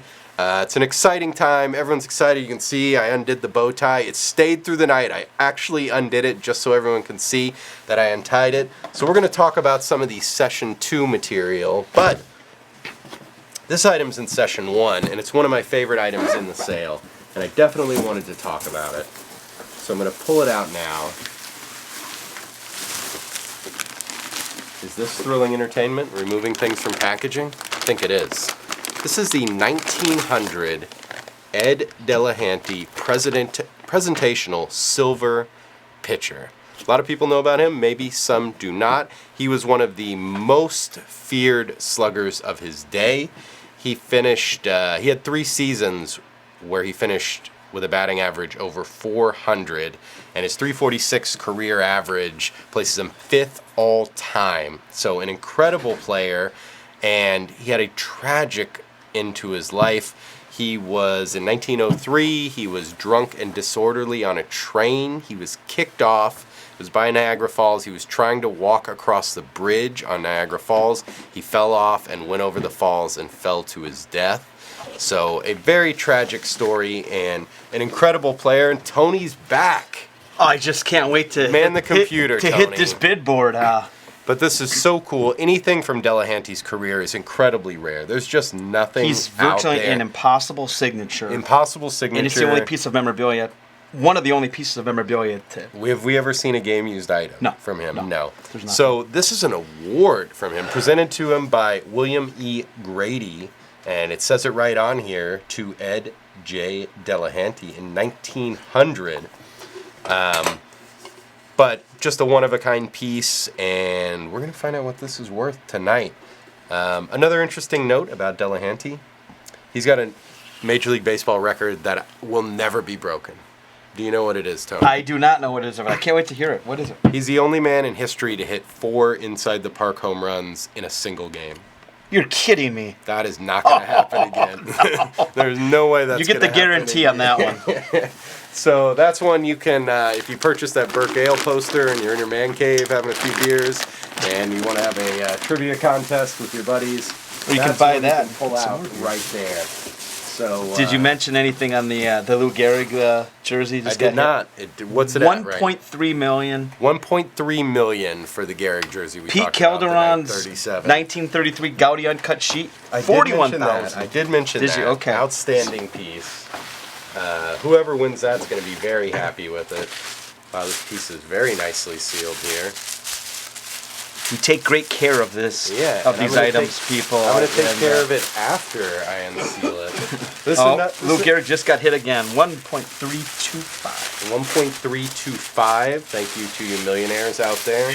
I wish I was on your level. I thought this was different, Bet. Wow, that's beautiful. Yours is coming up in a second. So, this is another one-of-a-kind piece. Fan favorite of everyone, Yogi Berra, Lawrence Berra. And this is a 1965 Berra game-used bat. What's significant about this is the bat he used for his last career hit. Really? Yeah, so collectors love first or beginning a streak or ending a streak or a record or the end. And this is, it ain't over till it's over, but with this one, it was over. Exactly. I'll tell you what I love about this bat is the pine tar. Look at this handle. But, he was a lot older. Sure. And, his hands probably weren't as strong as they were. He was a catcher, of course. I was going to say, just imagine doing that your whole career. Yeah, catching. So a little more pine tar on there probably. You keep a grip. He had just 4 appearances for the Mets in 1965 before hanging him up. And he recorded his final 2 base hits of his career on May 4th versus the Phillies when they came to Shea. And this is the one he did hit number 2150 with right here. Comes with a letter of provenance from Berra himself. Great use. And from Mets relief pitcher Larry Biernath, who he gave the bat to. So what is this graded? This has got a great high. Game use 10, Game Tony. use 10. You know how we do All it right. night. Game use 10. Great checking, dead one on the back barrel. So, this is one of the nicest Berra bats you could own. And with Berra, if you're just a New York baseball fan, whatever side you're on, he straddled them both. He did. Such a popular figure, such a beloved figure. There aren't many Yankee players that everybody loves. Yeah. And I think Yogi Berra, it's pretty hard to hate him. And everybody has their favorite Yogiism. Mm-hmm. My personal favorite is... he was eating pizza with someone, and he said, "Cut it in 6 pieces because I'm too hungry, or I'm not hungry enough to eat 4." I think we should have one. Every Facebook Live, we should have a Yogi. We should, and there's plenty there. Those will surely outlast us. There's no doubt. I don't know. We got a lot of time left in us, Mike. I know.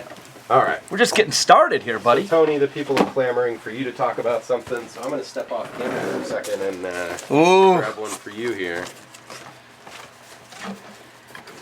There you go. Arguably, the best hitter in today's game, the best player. Who's arguing that? Nobody, I don't think. It's a Mike Trout game-used rookie bat, and this right now is at $30,000. It's got a letter from his marketing company. Outstanding use and the all-important game-used autograph and inscription. The pine tar is a little bit different than the Yogi Berra one, but this is believe it's a game used 10, 30 grand. Just one of the absolute best modern era bats that you could own right now. And I don't see this doing anything but going up in value because it is linked to his rookie season. And, his star is continued to shine. Got to do more. I do. All right. So I'm going to take that. Oh, that away. Speaking of Mike Trout. Yeah, what bids are coming in there, Tony? Let the people. The 2016 New England Patriots championship ring, $105,000, which I believe is a record for one of those. Because the one previously hit 90,000 set a record, right? Yep. Don Larson, perfect game baseball, 4,100. Mel Ott, game used bat, 16,500. All right. So while we were talking about Mike Trout, the bat, I had to bring this out. It's the 2009 Bowman Chrome Draft Prospects Refractor. Mike Trout right here. And one of the most desired cards from any Bowman Chrome issue. And it's got Mike Trout. It's a BGS Gem Mint 10 with the 10 autograph too. So there's a lot of great Trout cards out there. We did the summer card auction. We talked about a lot of them. Nick Sapero, our modern card expert, talked about them. And not only is this a refractor variant of Trout's very first Bowman card, but it's signed in beautiful blue ink right there. So the market is so strong on the modern cards right now because these are limited. It's not like when you and I were kids, the Topps, Donruss, so long ago. So long ago. But I mean, that stuff was mass produced, whereas these, they are limited. And with all these variations and everything, I mean, it's a very solid investment at the moment. Yeah. I mean, a lot of anything people. Trout is a good investment. Exactly. So. Yeah. I mean, he just such a model citizen, and I mean, he is. That's a good way to put it. Well, he signs autographs for everyone. He's so good to his fans. He signed one for you, Tom? I have never had a chance to meet him, but I've never heard anything bad about him. It's always been good. He's a family guy. Wow, what do we got? All right, Michael Jordan, Air Jordan sneaker created for 32nd birthday, 8,700. Oh, really? Yes. Well, let's talk about this Jordan sneaker. Oh, wow. This was worn early in Michael Jordan's rookie season in 1984. I believe it was created in November of that year, and is one of the earliest Air Jordan game-worn rookie sneakers that have ever sold. This was actually on display at the Grand Avenue Mall in Milwaukee, where the ball boys would typically bring in the game-worn shoes and trade them in for actual shoes they could wear. And this one, thank God, was intended to be thrown out, I believe, and it was rescued. And I'll have to check. I know it was like 45, 46,000. It's a single shoe, but it actually shows pretty good use to it. And it does have a faded vintage signature. This is before, this is kind of like the earliest known Air Jordan shoe. And he only wore that style for 5 games for or a less? short amount of time before the standard ones came out later in the year. The ones that he's kind of known for. Right. But this is such an iconic piece, such a piece of Chicago he history. Was wearing that style in the Jumpman poster everybody had with the Yep. Chicago skyline in the background that they used to make the Jumpman logo. So one of the big selling points on this is a lot of times from the late 80s until to the early 90s, they have air pockets and they basically crumble. Right. Whereas these are made, there's no surface wear. It's together. It's gonna last. We've Not seen like a some of the lot other- of Air Jordans come in here that are just falling to pieces, Yes, like fans yes. do when they meet you. But this You're one, making me blush, Mike. It's Come still on. so sturdy and intact. I mean, you could still wear this. Like, absolutely, yeah.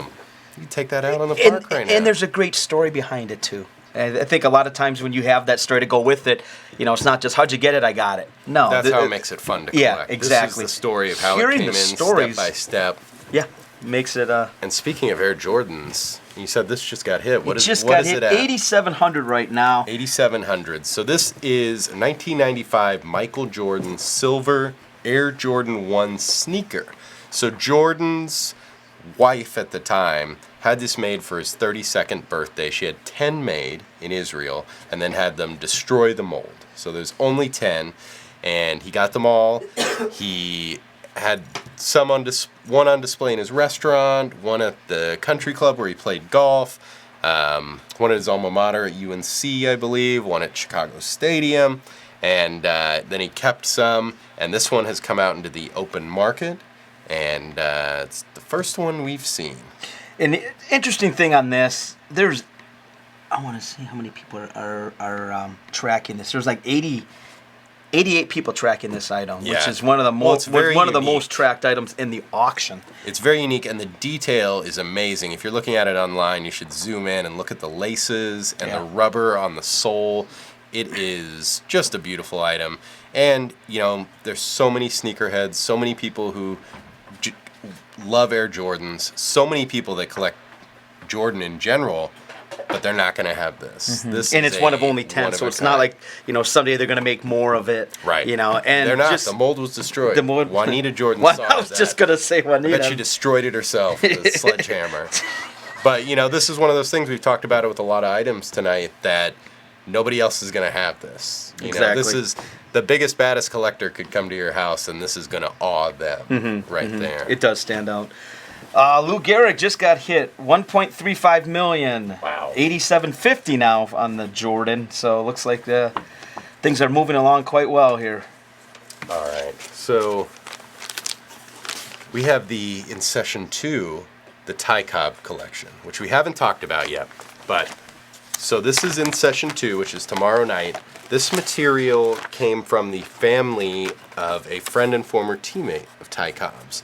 And there is some great personally owned Cobb items in there with the direct tie to him. A lot of photography. One of my favorites is his Stetson cowboy hat. I was just going to bring it up. How cool is that? With the photo of him wearing it. The photo of him, a photo match. But this is one of the most outstanding lots in the auction, in my opinion. This is the 1907 Ty Cobb original studio cabinet photo by Carl Horner. Heard of him, Tony? Famous photographer. Early baseball photographer, too. A lot of the ways we think about the dead ball era when we picture it in our mind is through his lens, basically. He was so prolific and so talented. Even looking at this, over 100 years old, and it is a razor-sharp image still. Yes, so clear. There's some slight condition issues and wear to the edges, but nothing on the image, and it's just beautiful. And I'm sure everyone out there recognizes this image. We'll say, arguably, the second most famous image of Cobb. Got to be the spiking I'm guessing, photo. I was thinking you're going to say that. Yeah. Got to be the spiking photo is number 1. Is he smiling in this, or is he pretty stoic? It's right in between, and that's another thing. That's about as big of a smile as you got from him. He's not scowling. So how about that? He's not scowling. But this was utilized for both the red and green portrait T206, as well as his W600 cabinet, the M116 Sporting Life issues, the E103 Williams Caramel, the 1909 Rose Company postcards, and more. The definitive look into Ty Cobb. Yeah. Right there. And it's early in his career. He's very young. He looks so young. Most of the stuff you see is later in life. Yeah. You see it toward the end of his career. He's not as weathered. He hasn't been beaten down. His early career was tough. The veterans did not treat him well. No. And that's part of the reason a lot of people say he was so gruff is, he learned it from them. But an outstanding piece here. As we said, it has great provenance. It comes from the family of a friend and former teammate of Cobb's.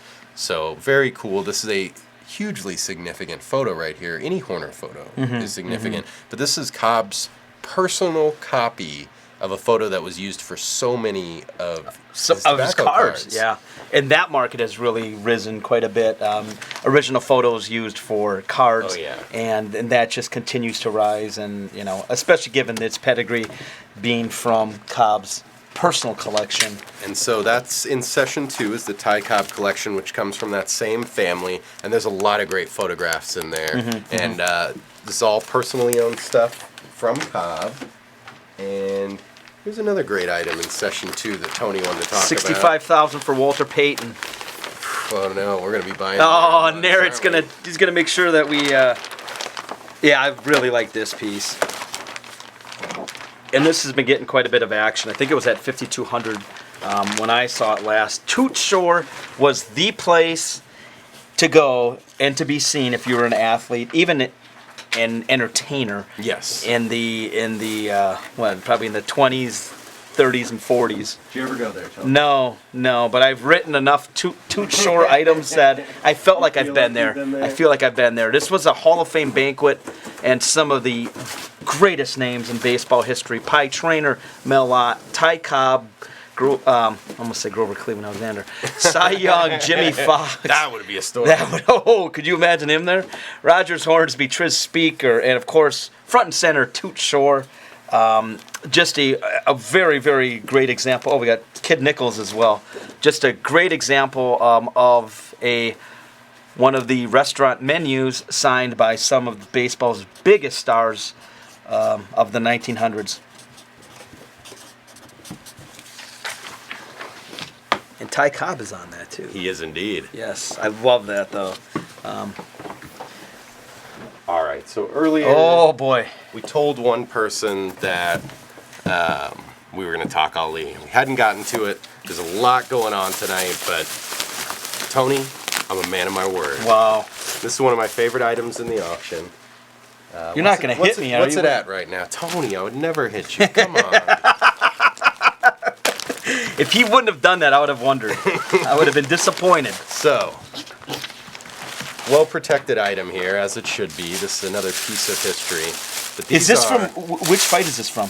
These are 1966 Muhammad Ali fight-worn gloves from the George Chuvalo bout. 70,000, and I've met Cavallo, and really he was signing. Yeah, he was. I didn't meet him, I guess, but I was at a show he was at. He was signing in Toronto at the expo, and I know you mentioned this one other time. Wasn't that like Ali, one of his toughest fights? Ali said after his career, he was asked who was the toughest guy he ever fought. He could have said Liston.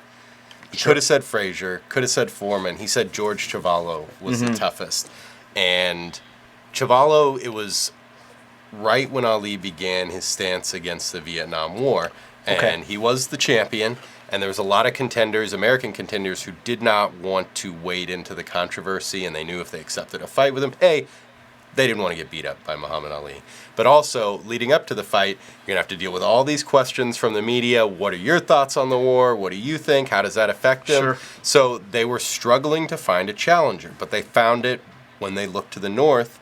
Canadian George Chuvalo, who accepted the fight with just 21 days' notice. That's it? For a heavyweight fight. Oh, my Lord. Against the GOAT. I never knew that. Against the GOAT. Not Derek Grady, Muhammad Ali. Like getting in a grading contest with Derek Grady, and only having that. Sure, that's not fair. So, wow, I didn't know that. Ali was the more talented fighter. There's no doubt. And he outpointed Chuvalo each round. He won every round. But in the 15th round, Chuvalo hit him with a stiff right and then 3 jabs that made Ali weaken the knees. In fact, he almost took him down. And the announcer shouted, if you watch the fight, he hurt Ali. Chuvalo hurt Ali. He almost took him down at the end of the 15th round. Can you imagine? What would have how history would be so much different? Right. If he wins that fight. Chuvalo won the 15th. Of course, he lost the fight.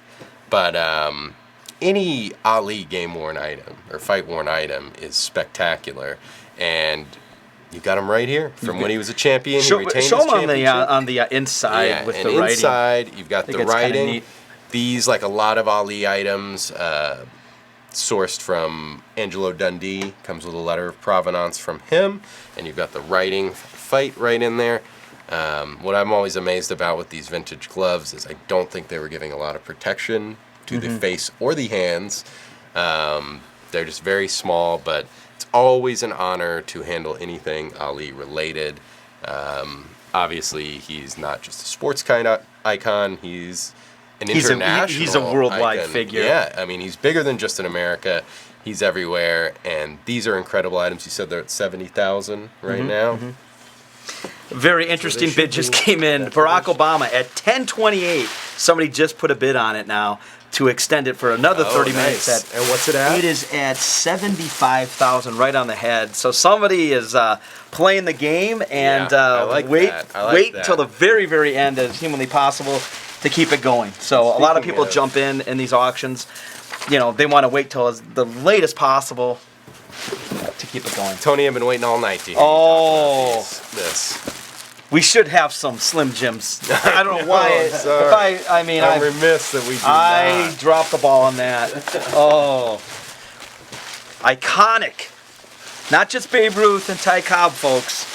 Yeah, we do it all. We do it all at Heritage. Ooh, yeah, the Macho Man. You got it. You got to have a Macho Man. This is, I believe, at 2100 at the moment. It's in session 2. Session 2, Plenty which of ends time tomorrow to night. still bid on it. And if this was worn during the late 90s when wrestling was at its peak. Zenith. WCW and WWF. He was in the NWO Wolfpack, so hence the colors, red and black.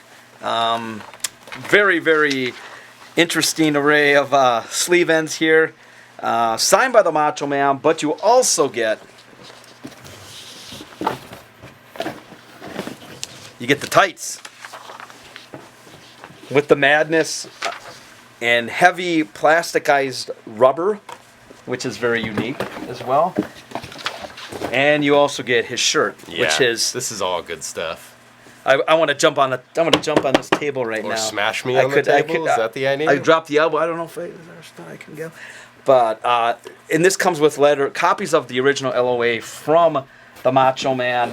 Of course, wrestling is quite collectible. And we have some more Macho Man stuff do. coming up in our October sale, but this lot is tomorrow night, session 2. You can still bid on it. Some amazing bids. Lou Gehrig jersey, 1.5 million. Nice. That's getting close to being a record for Heritage, isn't it, in sports? Our record in sports is the Jackie Robinson jersey, that's right. which sold for $2,050,000, I believe. Exquisite LeBron, 160 grand. Wow. The parquet floor from where Havlicek stole the ball, 22,000. So some incredible bids coming in. All stuff we've talked about tonight. Packers stock sale. Yeah. Stock certificate, that's just a cool 37,000. So this one's kind of big, so I didn't bring it out. This is the just a cool item. 1957 Jackie Robinson NAACP Time to Score for Civil Rights advertising poster. Oh wow! And it's just a very cool item. Of course, you can never say too much about what Jackie Robinson did for civil rights and for America in general. And this kind of brings it all together. The people can see it at home on the icon. It's a very cool looking poster. I had never seen this one before and definitely wanted to mention it. It's in session 2, so you can still bid on it. Great piece, of course, legendary figure. And, he was more than sports. And this poster exemplifies that. It's for the NAACP. It's directly addressing civil rights, and it's a call for action. It's got a lot going on with it, and I wanted to make sure we highlighted that piece because it's one of my favorite in session 2. And the market for Robinson has just continues to go up. I think a lot of it stems from the movie, which came out years ago. Yes. That brought a lot of... Chadwick Boseman. Is that who it was? It was. Okay. Very good. Now famously the Black Panther. Oh God, that's right. That is him. It is. Sure. And he played James Brown. I mean, this guy can do it all. This guy can do it all. And we're looking for sponsors. If Chadwick Boseman's watching, we'd love to have you on the show. Love for you to fly him sponsor in some way. Absolutely. Take the Heritage private plane. Make a great guest, I think. Tony, I've been waiting all night to hear you talk about these 2 items as well. I won't put it on. This Riddick Bowe. One of the great fighters of his time. Definitely. He was probably the best heavyweight of the early to mid '90s. Well, actually, no, more the mid to late '90s. One of the top nicknames. I don't think I could pull this one off, but anyways, Big Daddy with a crown. These were actually made and owned by Riddick Bowe. He made these? No, he didn't make them, but they were made for him. Just checking. Oh, okay. Chock full of diamonds, gold, a lot of bling bling. If you want to impress your friends, you may have a boxing collection. This will add quite a bit of spice to it. Oh, yeah. Just beautiful. We have 3 pieces in this auction, And I this love one the I think bracelet personally. The bracelet's my favorite of the three pieces right there's here. there's still time. These Yes, all in end session tomorrow 2. in session 2. Just really, really neat stuff from a very, very good fighter. And I hope whoever wins these does wear these out, because these deserve to be shown off. There's no doubt. Yeah. You do not stick them in your jewelry box No, or in a no. safe. Put these on. They're high quality. They're going to be fine. So I implore the winner of these tomorrow night to wear them out wherever you're going. Going to the club. I mean, if you're going to a wedding, this would be great to wear.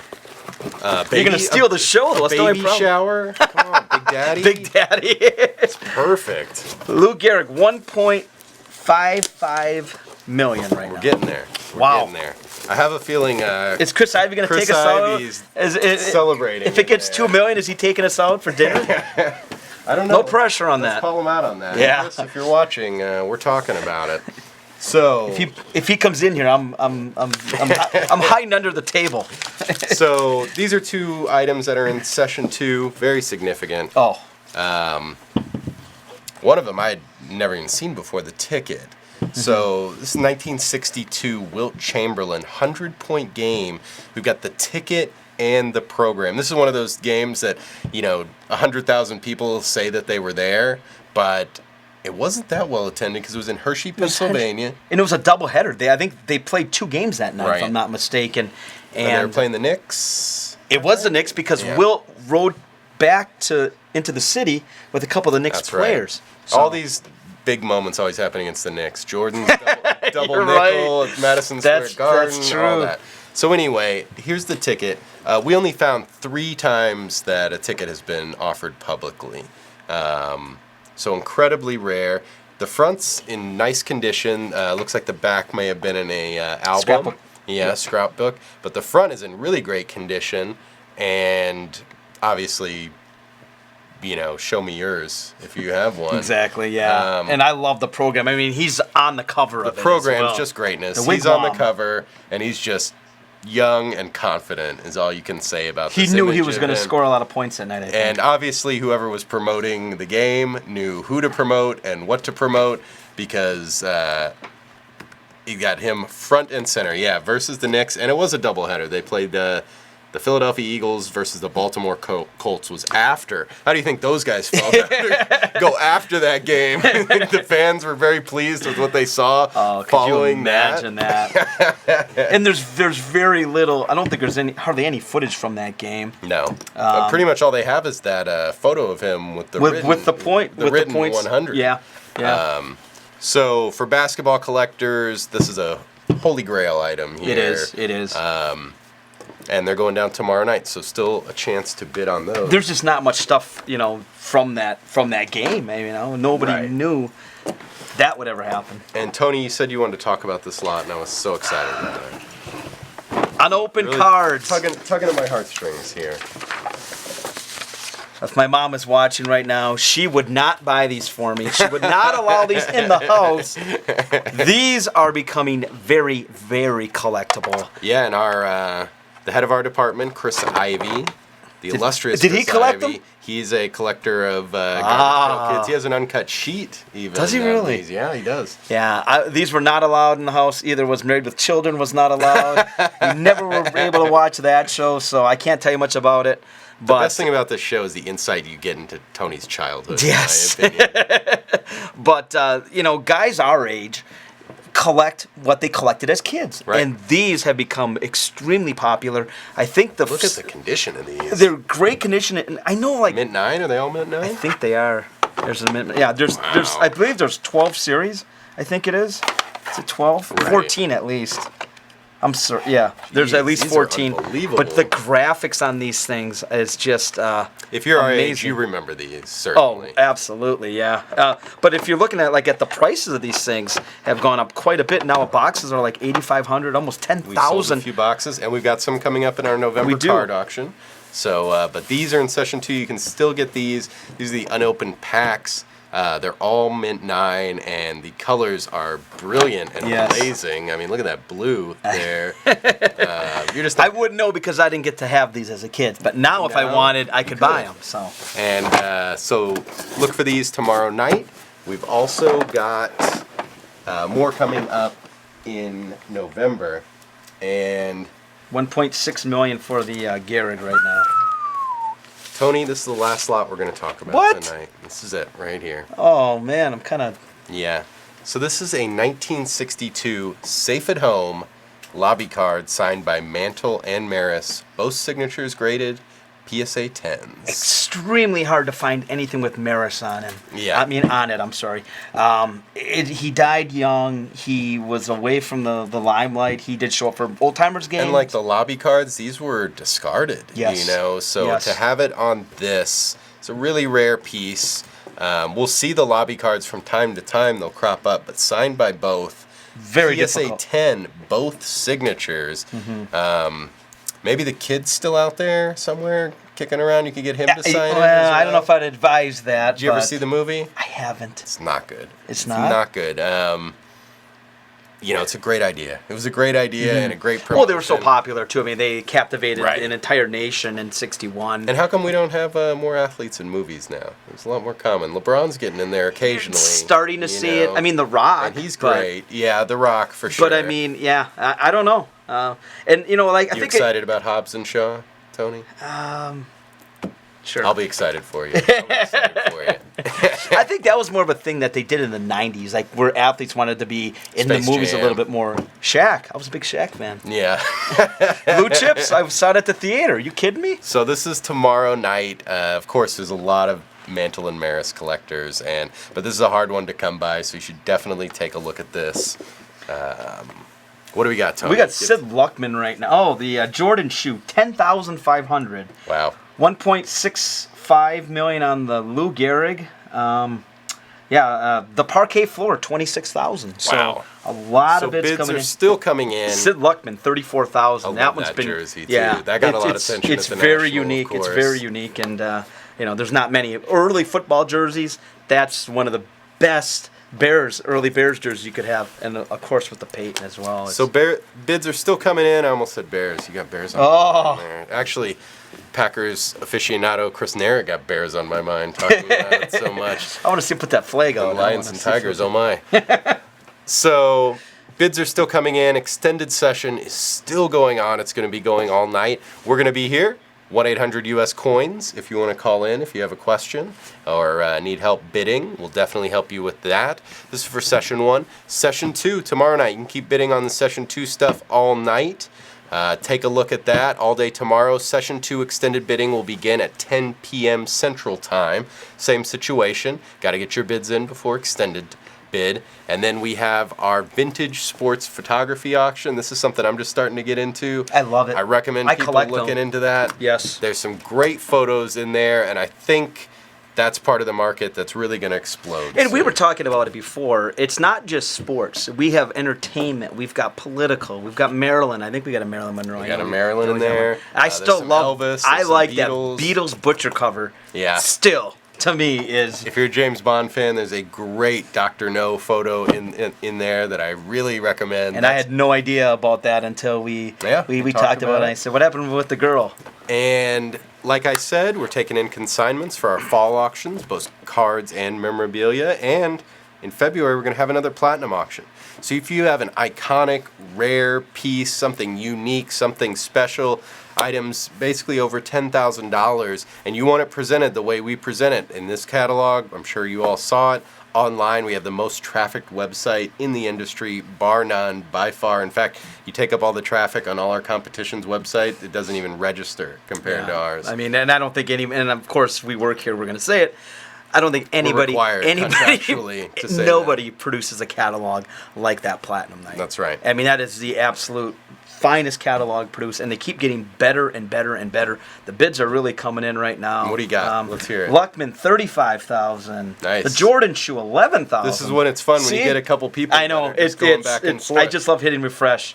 195,000 for the mantle bat. Just a lot of really, really solid And prices. as always, we always do free appraisals. So if you have something, even if you don't want to sell, you inherit something, you find something, you just want to find out what it's worth, we'd love to talk to you about it. If you do want to sell it, of course, we'll help you with that. But Our initiative is to give An honest answer. collectors as much information as we can. And if you do decide to sell, we hope you'll make the best decision you can, which is choosing Heritage. I bet a lot of you are already at ha.com, but if you're not, ha.com. And what was for that again? Card HA.com? collectors, David Hall T206 collection coming up. We have so much of that. Tony and I are going to be talking about that a lot. This Wednesday is Heritage Comics Facebook Live, and then next Wednesday will be us. We'll be back again at 2:30 in a week and a half. We're going to take this opportunity to thank all of the consigners. We really appreciate you. We couldn't do this without you. As a lot of people tell me all the time, it seems like we have the coolest job in the world. We do. And we do. There's no doubt about it. And it's because of you guys, so thank you very much. And of course, thanks to the bidders. That's the other side of the coin. We have to make that coin analogy because it's heritage and numismatists. You understand? So thank you to you too. You can always get in contact with us at ha.com. And of course, thank you to our staff that is behind the scenes here. There are literally dozens of people operating this, and the crowd that's here. But they do all the behind-the-scenes work that makes us look so good. Who's our number one guy? Would you say? I'm probably gonna have He's to in go this. with Colin, I guess. Oh wow! Oh. But also, as always, I want to give a big shout out to our operations staff here at HA Sports. They are, bar none, the best in the business. They handle all this material, make sure it gets taken care of, make sure it gets authenticated. They help you with your issues. They are a really unique team. They keep me in line. Yeah, and they that's keep Tony not easy in line. to do. They work so hard and work so many hours, and this does not happen without them, so thank you to them. They did such a fantastic job at the National. Yeah, it was unbelievable. amazing. I mean, anything we take in, we hand it off to them. They take care of it, and they get it back here in one piece, and they do a If you saw our booth at the National, just say thank you, Heritage Sports Operations staff. They did it all. And thank you to all of you who are watched tonight and are still watching. We really appreciate that. Super fans, if you ever have questions or comments or something you want to see us talk about, please contact us. Or We'd ice love cream? to. Yes. And we're going to have another closing show. The next closing show will be for our November memorabilia auction. And we've already started working on some special surprises for that. He doesn't So tell me, look though. out for that. No, I keep them in the dark. You didn't tell me about this one even. I know. I was kind of hoping you But were we gonna have give me a little- some really amazing stuff in store for that we've already started shooting. So look out for that. Thank you to everyone and all. And Tony, thank you, buddy. Aw. I love doing this. And last but not least, Mrs. Geezy, you have a good night, and thank you She's for still joining watching the us. Brewer game. Take care.